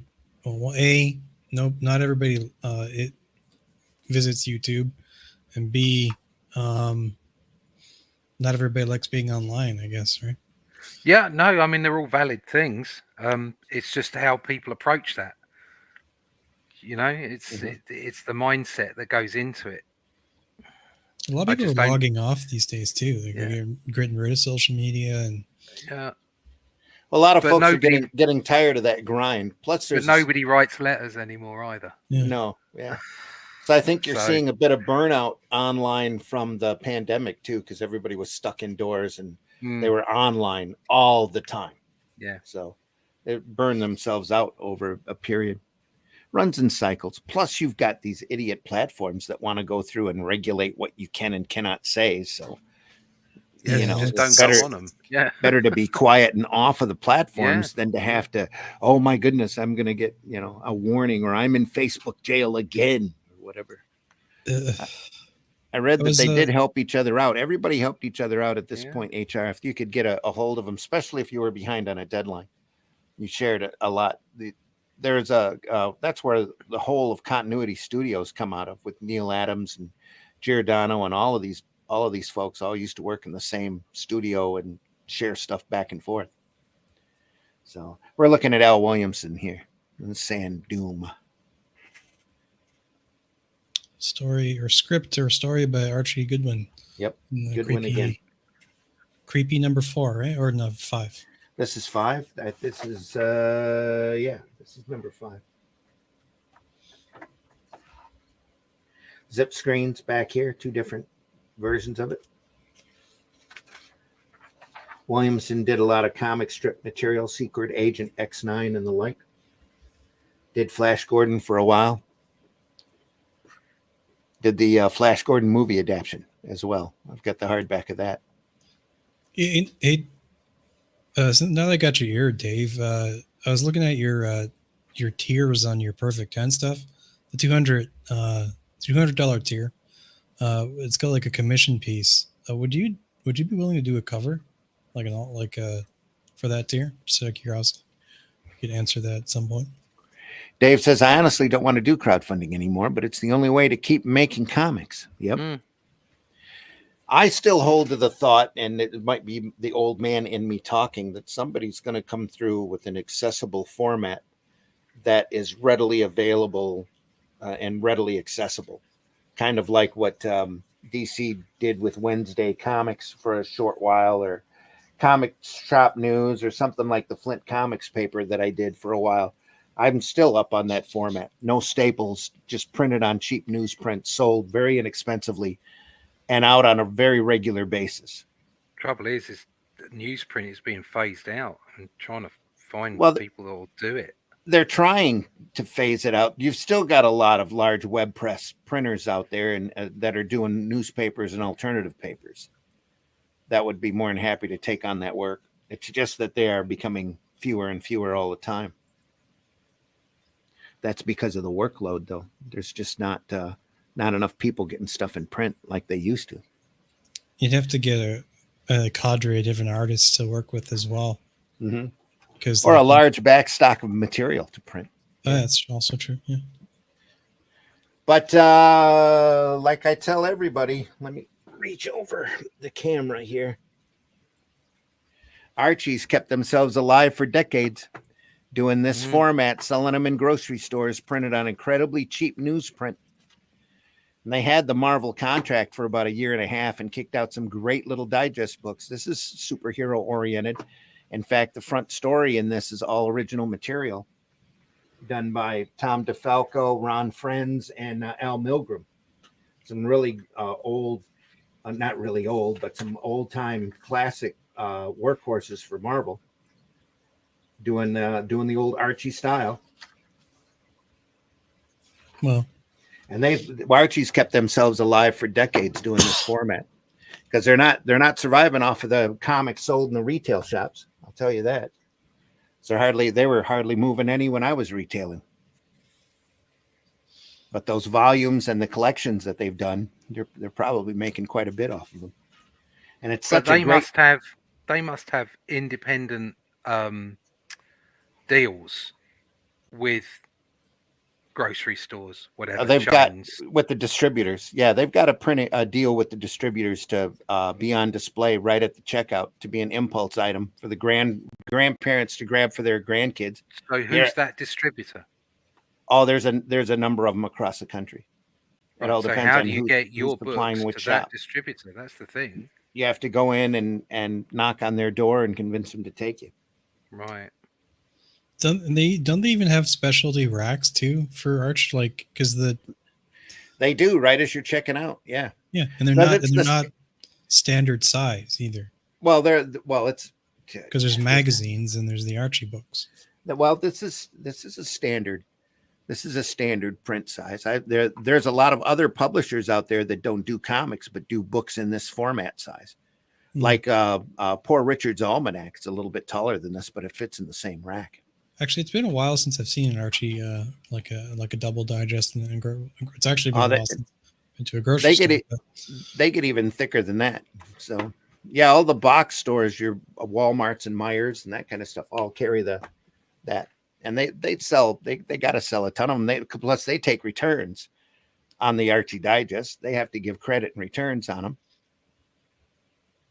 Nowadays, I just get my groceries delivered. But like the last, there you are. I could swear the last time I was in a grocery store and I saw a double digest of Archie, whatever, it had its own personal rack that was specifically sized for it.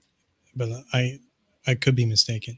Well, they sell like ash can size saddle stitched magazines of recipes and little Hollywood stuff and kids puzzle books. Especially you go into a dollar store around here, you can see puzzle books printed on incredibly cheap newsprint in all sorts of different sizes and thicknesses and formats. It's just crazy.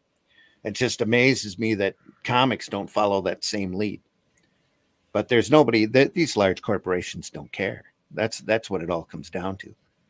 You know, Sure. the Marvel and DC are in the state that they're in because their corporate bosses don't care. They don't care what they do as long as those icons stay active and they can secure the copyright to sell for other merchandising. There's so little return anymore on the print books. They just you want to handle the comics? Go ahead. And it's been like that for a while. Even back when Martin Goodman had Marvel, he whittled it all down to his nephew running the office, Stan, to coordinate everything. And they didn't care. He didn't care what Stan did. That's how you got the Fantastic Four. Because Stan decided to write a comic like he wanted it written. Goodman probably didn't even read the book until after he saw the sales figures. He'd come down to Stan and says, "Hey, we need more of this. This made money. We need more of that." So, yeah, Genuine Dave. Yep, it's expensive. Williamson never wastes a line. His use of negative space is second to none. Absolutely, Glenn. Michael says, I talked to some people who read comics and manga. They said they like the smaller size of the manga because it's easier to transport around. Yep. Mm-hmm. Sure is. I am tempted to make my current comic in that size. Check around. A lot of that, though, you need a large web press. These books are printed in the thousands and bound together. And they're done on incredibly cheap newsprint. I mean, it's probably even cheaper than the newsprint that they printed these Warrens on. But supply and demand is a big thing. You know, you got to find somebody who's got a large Gutenberg, a large web press that they can print stuff out on. When I did my paper, that we had probably a half a dozen to a dozen large printing presses here in the state. Now we're whittled down to maybe a half a dozen.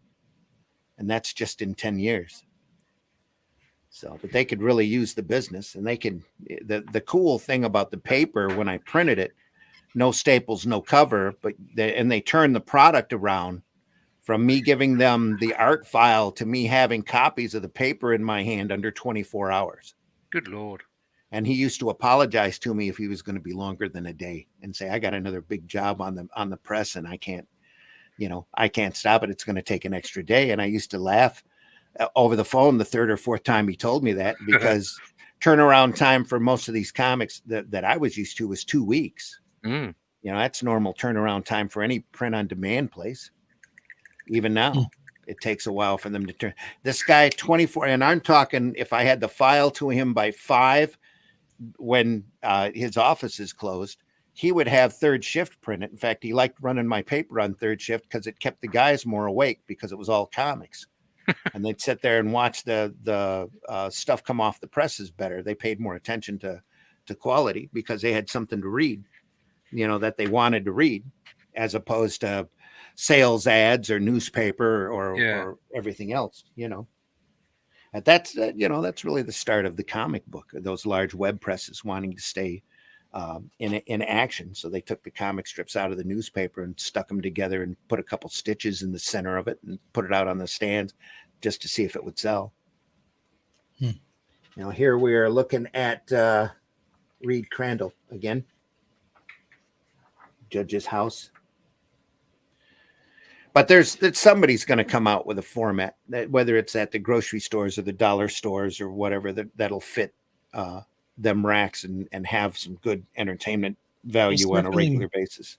Circling back to Russ's question there, like, how do you get them in the grocery stores? You have to go in and shake, knock on the distributor's door and convince them to carry your product. That's all. Diamond used to have a whole series. In fact, I'm sure they still do have a whole series of hoops that everybody has to pass through. For a while there, they were insisting that you had 3 issues done before they would even consider distributing you. And the newspaper distributors are even worse than that. Or the magazine distributors, big time. And a lot of that was, shall we say, family controlled for a while. Yep. Yeah. Speaking about family controlled, I've been recently kind of upset about is the libraries here in Canada are starting to go that way, because I used to be able to go like downtown Toronto or whatever, Mhm. and just get like a bunch of check out a bunch of different comic books, graphic novels, whatever. Sure. One's they built a library near me recently, and it's all new stock, and all of it's like curate. You can tell it's curated, right, Hmm. based on what's like on the shelves, and it's all very current day kind of stuff. And there's a couple comics, but it's all exactly what you would expect it to be. Well, there is a big push, at least here in the States lately, to strip all of the libraries out and have them get rid of anything that wasn't printed before 2008. That seems to be a key year for some reason. But anything before that, they just want to ditch and completely, remove. It's a Orwellian, Yeah, very. mind speak type stuff, but they want to get, because everything before 2008 is problematic in one way or another. It's surprising it's 2008 because you can go back to really the progressive cutoff thing. I would say for literature is like the modern stuff is 1995. Anything post 1995, it starts to get extremely progressive, and you can see it gets worse as it gets closer to the 2000s. But anything before 1995, there's none of that in it at all. Yeah. So I would just look at the dates of books now. Anything is like 1994. I'm like, I'll check that out. So this old stuff though, like the stuff we're showing off here is phenomenal, and you just don't see it available. Now, all of this stuff should be in print. I mean, luckily, Dark Horse is reprinting this material in archives, but there's so much of this material is being neglected. Especially there's entire periods in comic history, like the underground movement in the 60s and 70s and the independent movement in the 70s and 80s, that if you see them, if I see them anywhere and I don't have it, I always pick it up. I don't care what the quality of it is, as long as it's from that era, just because there's going to be some sort of entertainment value to it in one way or another. And a lot, like I said, a lot of this stuff's just completely neglected. The early Arrow stuff, the like Fish Police and Troll Lords, nobody, Love and Rockets, nobody talks about that stuff. Reed Fleming, the world's toughest milkman, Flaming Carrot. That everybody remembers Turtles, but there was so much other great material out there by a lot of really talented folks. What was it? Phil Foglio used to do a Buck Godot Zap Gun for Hire. That was about an overweight Han Solo character in space. That was just hilarious. There's been some really incredible material out there that you don't hear anybody talking about anymore. That's why we like doing this, showing this stuff off, And Michael says, did Russ drop out there? Easy. No, I'm still here. Lunar distribution looks like the future of independent distribution. You never know. There's been talk of other little distributors and other little regional distributors. Michael, keep your eyes open, especially if you're producing product, and make sure that you're you have to be careful, because I've got caught up in a bad distribution idea a couple of years back that I'm still trying to recover from, but. There's going to be somebody out there. If it's not Lunar, it's going to be somebody else that's going to go out and appeal and mass distribute this stuff. It's only a matter of time, I think, before somebody pops up with a good system that works good for everybody.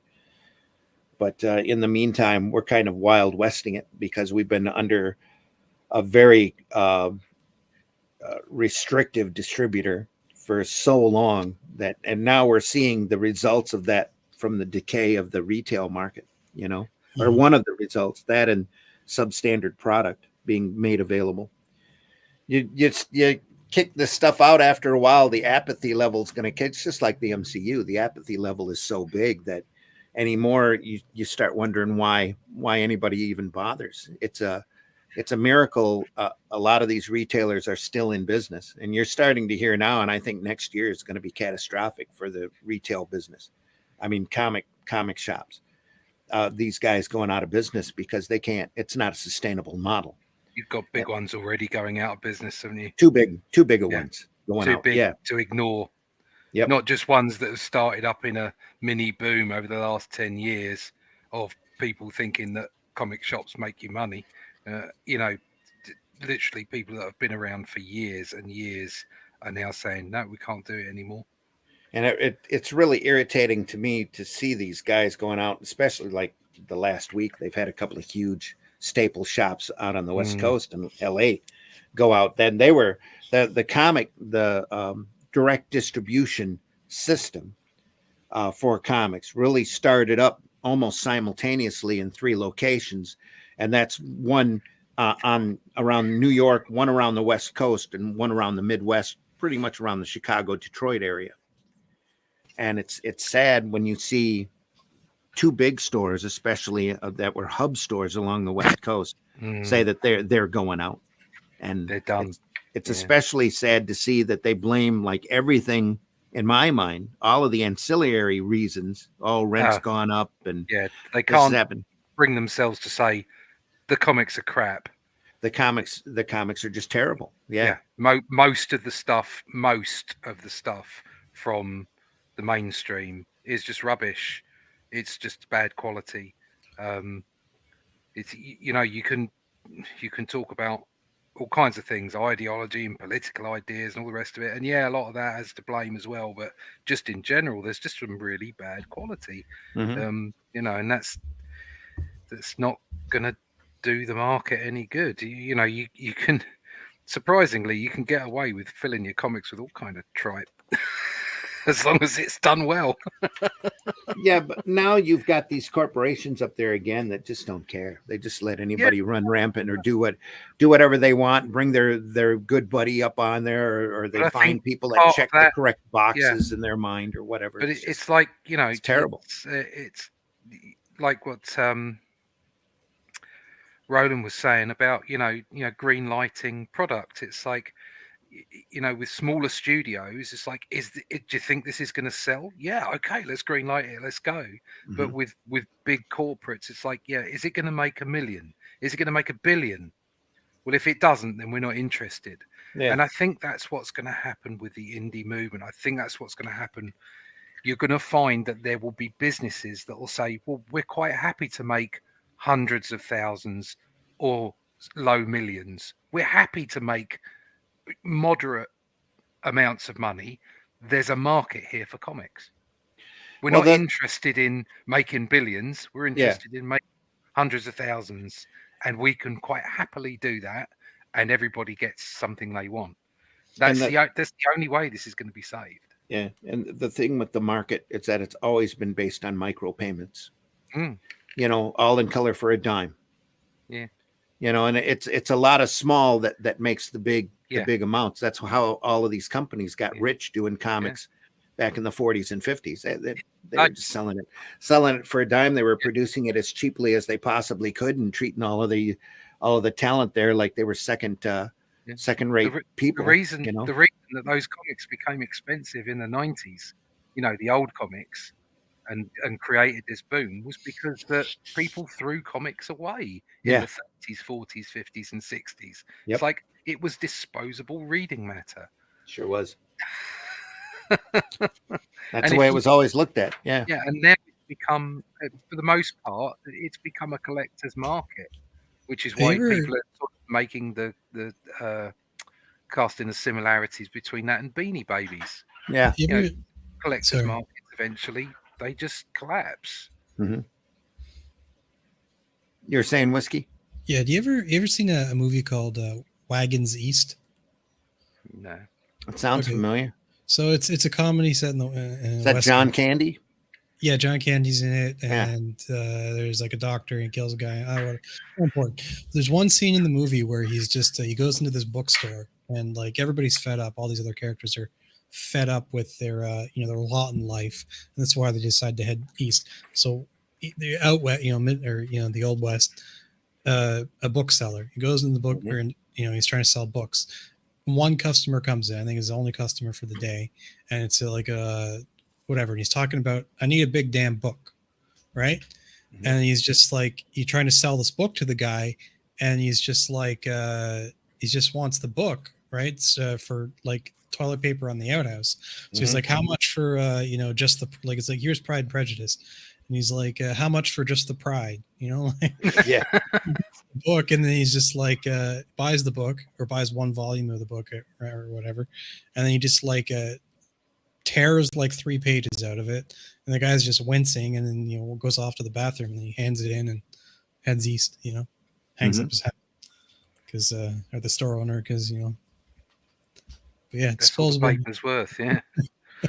Their future distribution, Michael continues. I just hope they have a good deal for creators and publishers. Yeah. In the meantime, all the quality and all the love are in the crowdfunding, and turn it into a niche market where a creator can make as much money dealing to 200 clients as they used to with Marvel dealing to 200,000. Great to hear about the old stuff in the comic ocean. Yeah. Sad to hear. Glenn says John Candy died just before filming ended on Wagons East. Yeah. Well, it's insane how much crap comics get, especially in the art world. Instant blocked. Yeah. I always looked at as second class. We're looking at some Alex Toth art here, by the way. Grave Undertaking. Alex Toth knocking it out with wonderful angle. Look at that window. Wow. Yeah. Yeah.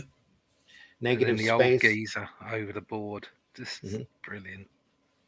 This might be dual shade board here, for all I know. It looks to be about the same tone. Every time I hear the word negative space, it reminds me of my first or second art teacher in high school, and that was the only thing she knew about art. Negative space, yeah. It was consistently, every lecture was about negative space. It's just like everybody on Twitter. Yeah, well, all the negative spaces in their heads. That's the trouble. There you have a ink wash, I believe. Let me take a closer look here. That might be dots. That is dots. Zip screen here. A little walk. It's very much like the stuff he was doing for cartoons, which I think is about the same time. And we looked at Toth's cartoon book.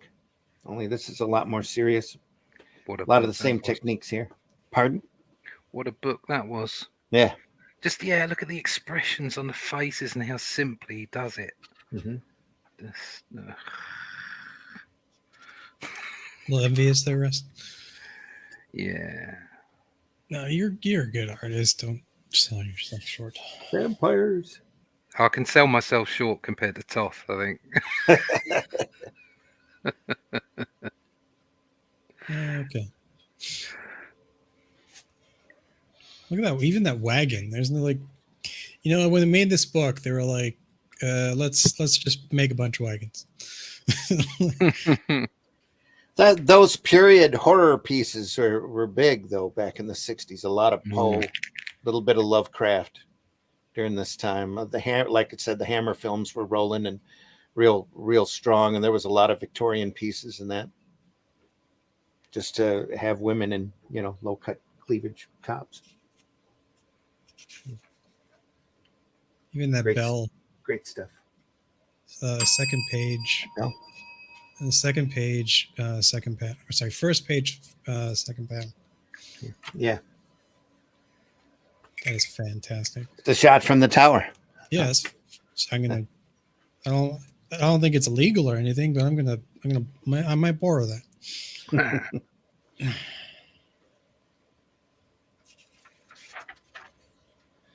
Onward to what's this? Joe Orlando. This is Gray Morrow again. Yep. Look at that. Gorgeous. Damn. That guy's face. Wow. Mm-hmm. Nice horses here. As we all know, horses are a bastard. Revenge of the Beast. Great Western stuff here. These are so nice, though. Gray could draw anything, any time period. He's just really, really a great craftsman.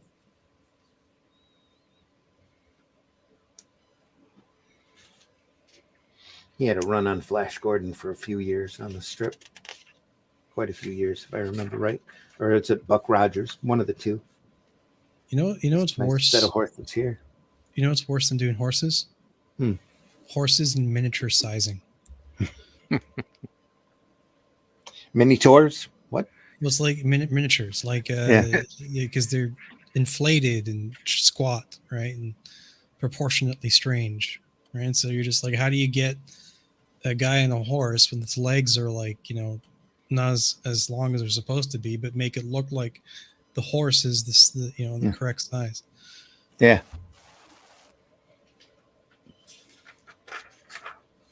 Talk about a nightmare. Ugh.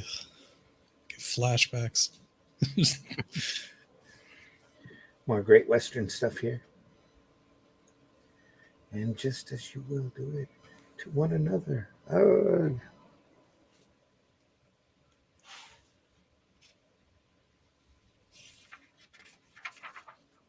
Not much time left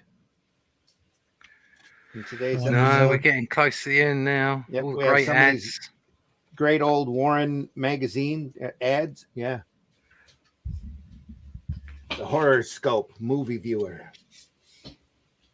Horror decals, anything that they could sell. Got a little, quite a big side hustle here from Warren. I got a couple of books from the back of Warren magazines when I was a kid. Great stuff. Old vinyl records. They used to sell vinyl recordings of old radio programs to the back of Warren as well. You'd catch all sorts of different things. Little 8mm films, masks, Hollywood masks. It's great stuff. Another subscription ad here with art by Jack Davis, the great Jack Davis, Beautiful. who could also draw anything. It's great stuff. Welcome to the Happy Haunting Ground. The Creepy Reserve is stocked with a weird assortment of fiendish fear and beastly beings. Join our happy host in horror, Uncle Creepy. What can you lose, except your mind, in this frenzied 5th edition of Creepy? What can you lose except a limb? To lose your mind. Another great Frazetta cover, folks. That was Creepy number 5. So I want to appreciate everybody out there. Hit that like and love button if you can. Leave a comment if you'd like. We're archived over at the Indie Comics Network YouTube channel, over at the Comic Book Black Belt or channel, and the Randy Zim YouTube channel as well. Anytime you want to look at back issues or the stuff that we've done before, it's all archived over there. We've been doing comics by night for a little over a year now. So the hardest thing, according to Glenn, the hardest thing to draw are Daleks. Do you agree, Russ? Sorry, no. And the hardest thing to pronounce correctly. I've drawn a Dalek. No, They're not hard to draw. They are hard to draw, but I can safely say that a horse is harder. Okay. Dave says sometimes you see a comic featuring a horse or a dog and you wonder why the artist just didn't bother using reference. Yeah, just go and get some, please. Yeah. Not sure what what's like the worst is you don't know whether the horse is a dog or not. There you are. Well, you had to draw whole Doctor Who stories with a horse, didn't you? Yeah, I had a horse with wings. There's a fair amount of horses in this as well. In what we're doing for Cull. So yeah. There's a whole parade at the start of the book. So yeah, all sorts of wonderful detail. That's what Lovely you're inking parade. now, isn't it? Yeah, lovely parade. Lovely parade. Russ, tell folks how they can find you. Yeah, you can find me. Sorry, I'm on this camera, aren't You can find me at russleach.com. You can sign up for my email list there and find out about what's going on with Only Death Can Save Us. And most recently, and what's coming up soon, will be the Shadow Kingdom. That should be released in the new year. We'll be putting together a crowdfunder for that, and all my other connections are there. I can show you some of the inks that we've got at the moment. Sorry, my head off camera. I'll just share. Make sure you go over to russleach.com and sign up for notifications on that campaign so that you won't miss out when it comes out. It's going to be a great product. There's a one of the pieces there. There we are. Maybe. Let's try it again. There we are. There's a piece there. So there's, like I say, there's horses going on in there. This is an adaptation of the public domain short story, The Shadow Kingdom. There's the parade we were talking about, which works out to a wonderful 68 pages, I believe, of artwork. It's going to make a great product, great book. Really looking forward. I'm still not 100% sure on whether we're making this color or black and white as well. I think we should offer both. Yeah, the inks you're seeing. There's the intro page. Skulls. I was looking at that logo. That's a really good. I like it. Yeah, I drew that as well. So it's, it's nice. Let's use that for the logo for the cover as well. Yeah, it's come out well. So they run a little Robert E. Howard's with a the Shadow Kingdom. So here's the piece I was working on today while we were talking. So it's there. Damn. Hang on. Got to blow that up. There you go. There we go. Look at that, folks. Look at that. Just take it back a bit. There you go. Oh man. So the pages are coming out really nice. I'm really pleased. Like I say, I was thinking of doing a wash on them. Mm-hmm. But I really like the cleanliness of the black line as far as the artwork is concerned. So I think what I'll do is I'm as you saw with the scans, I'm going to scan them in as black line. Then I'm going to do a mechanical wash in Clip Studio, and then once we finish with the mechanical wash, we'll decide whether we're going to put color on it or not, and see how that comes out. Either way, it's going to be available in the new year. Just as Randy said, you can sign up to my email list at russleach.com, and all my other connections are there. If you want to go to the YouTube, or to go see me on Instagram or whatever, on X, whatever it's called this week, you can do it all there at russleach.com. I'm really looking forward to seeing that book out, because I don't think enough people realize how great of a writer Howard was. Yeah. And stuff is so enjoyable, and it's all available out there. Del Rey's got a set of volumes of his work out there. I can't recommend them highly enough. Just phenomenal stuff. And more every year, more and more of his material goes into the public domain, and we need to keep that stuff alive. I really believe that we need to keep it out there and remind folks what crazed sword wielding barbarians were all about. Yeah, Russ, are you doing only traditional with the Conan work? It's not really Conan, it's Cull. It's Cull, but yeah, it's digital work, pencils. Yeah. So I do digital pencils because, as far as I'm concerned, it's no different to my normal pencils. It's just easier to keep track of. And slightly faster, and then I do traditional inks. Yeah. Michael says, Russ, this is magnificent. Right up there with the best of the Savage Sword of Conan work. Well, yeah, that's the whole idea. Yeah. Don't know about that, but thank you very much. Now you're going to intimidate him. So, there, no problem. No, Cull was really the starting point for Conan. In fact, the very first Conan story is a rewritten Cull story that he couldn't sell to the editor at Weird Tales. So he went through and changed some elements around and kicked it out as Conan. He removed the Atlantis feel to it and created a whole Hyborian age in order to have a barbarian there. He didn't have to really worry about history or any it being attached to any other part of time. He could do what he wanted in it and that's why the Conan stories are the way that they are. But the Shadow Kingdom is really recognized as his first sword and sorcery tale that got printed. And he did a whole slew of cull stories and tried to sell them, and only ended up selling 3 off of the at the time. They're all classics now, and they're all reprinted in thick volumes, and just some beautiful work. And they've all been reprinted. There's a whole bunch of people reproducing it with their own spot illustrations and stuff on Amazon. There's just a bundle of them, but there's very few comic book versions of them, and I think, well, I'm confident that this is the purest adaptation that you've seen so far. So, I believe it is. Yep. We tried very, very much to stay within the story, and Dark Horse and Marvel have both done versions of it, but it doesn't hold to the original work. Anyway, look forward to that, folks. Whiskey, tell folks how they can find you.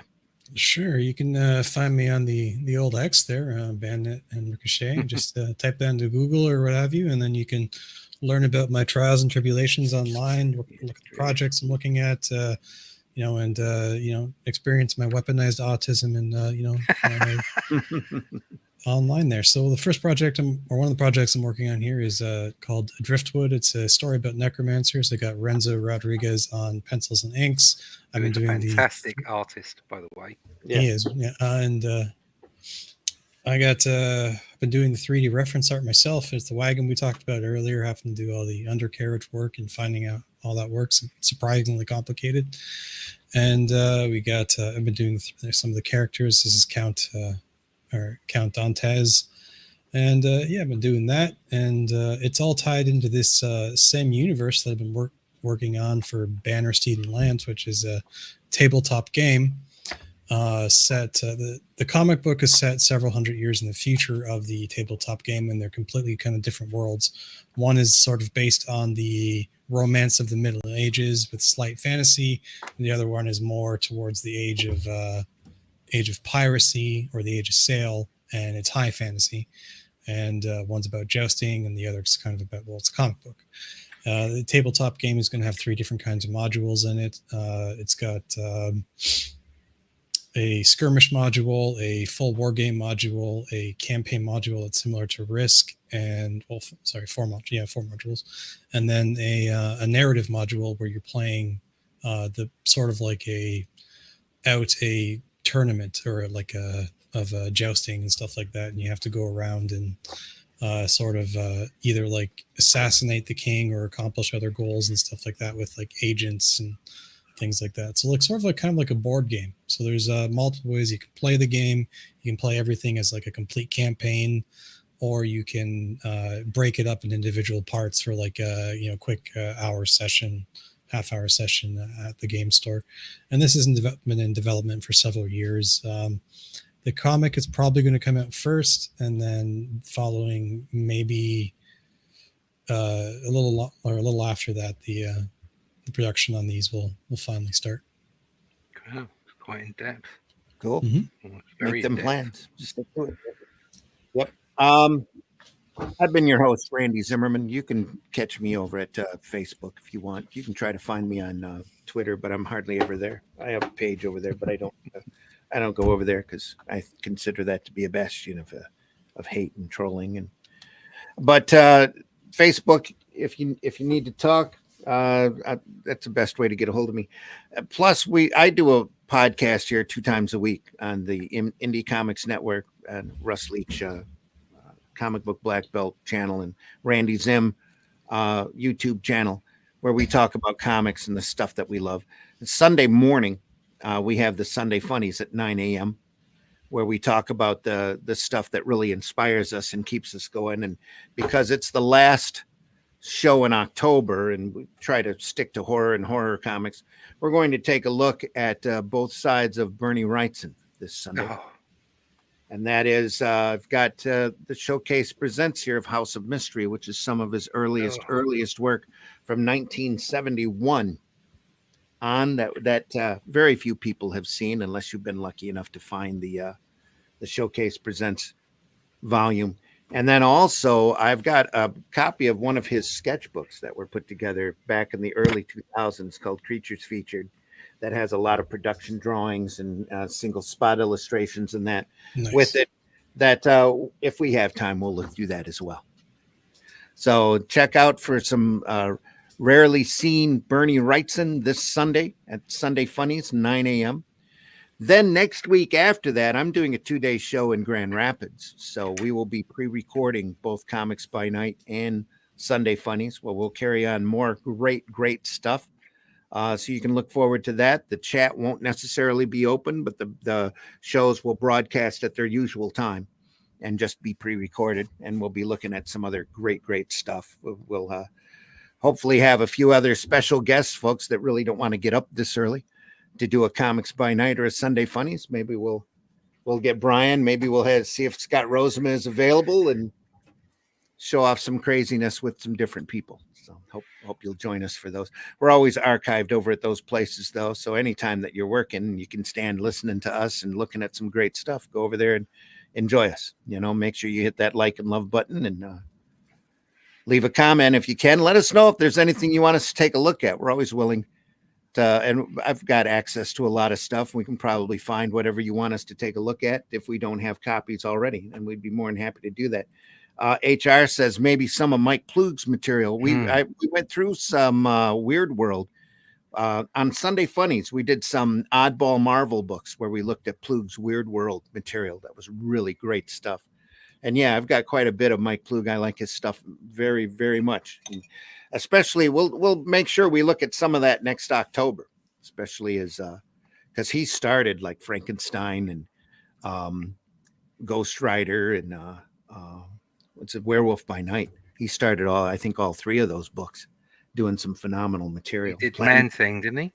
Did Planet of the Apes? Yeah, did Man Thing. Did Yeah, Planet of the Apes for magazine for a bit. Absolutely. So what I knew him best for was Man Thing and a bit of Planet of the Apes. I've got a full set of first 10 Planet of the Apes. There originals. We are. Yeah, very happy with that. Sweet. Maybe we'll have you show those off. Yeah, sometime we'll real do a soon. show on that. Yeah. So material again, it's underappreciated. You hardly see it. I want to also do an entire month on Mobius. I got a lot of Mobius stuff, and we haven't looked at a lot of his material. Yeah. And at least one show I'd like to do on Vaughn Baudet, but we'd have to go through and be careful and edit out some of the boobies on that. There's just what's great about this show is that it's never ending.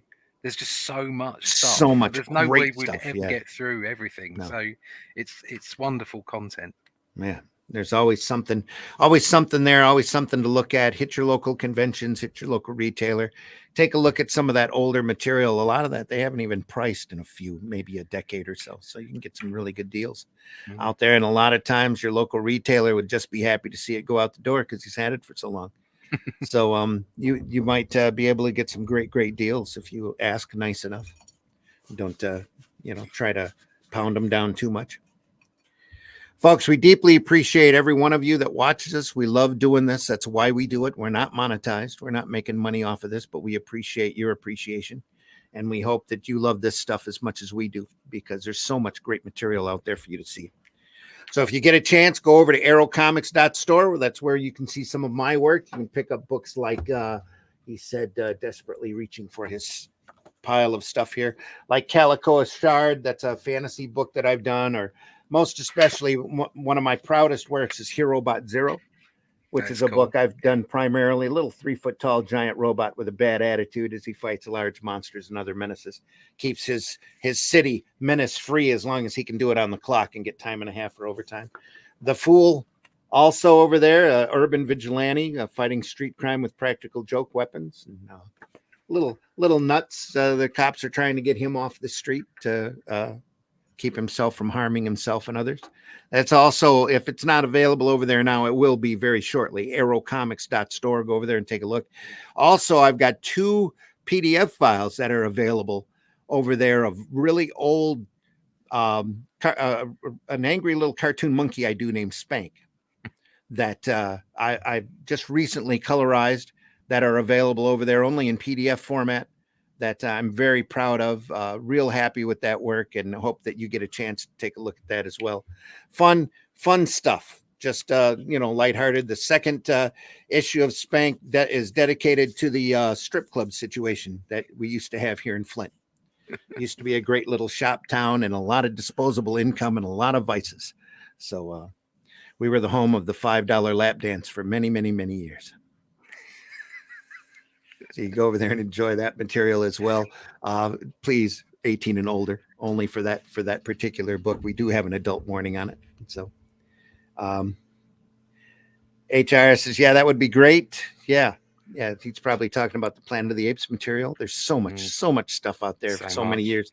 So many great classic cartoonists that don't get the love or appreciation that's deserved now, and not just here in the States either, all over the world. There's so much great material to see. I've got almost a full run of Tintin that we could look at if we wanted, or all sorts of old. We've done a couple of episodes on comic strips. I've got an entire set of Star Wars comic strips, all by Al Williamson and Archie Goodwin. That's second to none. Just beautiful stuff. Russ Manning, Tarzans. You can go on for days just mentioning this stuff. So. Yeah, just talking about it. Yep. Just and we love doing it, and we can do it. We've done it for 2 hours here already. We're past the 2 hour mark. We deeply appreciate everybody out there. We're gonna take off now, and hope you have a great weekend. And we'll see you Sunday morning, 9 a.m. for Sunday Funnies. So we look at some great Bernie Wrights and stuff. Take care, everybody. Have a great weekend. Farewell. And we'll see you. If you look at something and there's nothing there, what's the difference of figuring out what it was in the first place?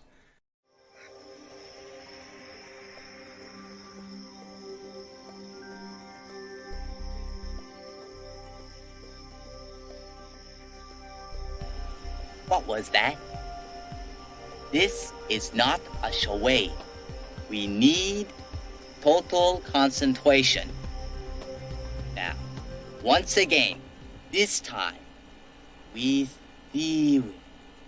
Some men just want to watch the world burn. Can't nobody tell me nothing. How dare you?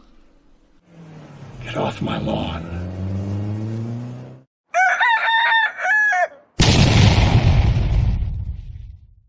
Joke's on you, bitch. I love this shit. The views and opinions expressed within the video content found on the Indie Comics Network are those of the speakers and do not necessarily reflect the views or positions of the Indie Comics Network or its sponsors. When I was out digging up those old magazines, those creepies to show off, I ran across a copy of this baby too. Gil Kane. We'll look at sometime very soon. Gil Kane Savage. Also, Gil Kane's Black Mark. Material. That's Gil Kane doing a post-apocalyptic barbarian character. Just phenomenal stuff. Folks, take care. We'll see you soon. That's for Danya. Have a question or comment for us to address on the show? Have a topic you want us to talk about? Email us at indiecomicsnetwork@gmail.com. Want your comics to arrive in pristine condition? Head over to GeminiComicSupply.com and save 10% on your next Gemini mailer order or anything in the Gemini Comic Supply store. Use coupon code RAGIN10. That's RAGIN 10. Do you draw the Flintstones naked? There's a market for that. Oh, come on. I hate it. Let's talk about buttered sausage. Talk about buttered sausage, where it comes from, what it does. Why is it doing what it's doing? Get it out of my face. Buttered sausage. It's not my gem. I don't buy gem. I buy honey.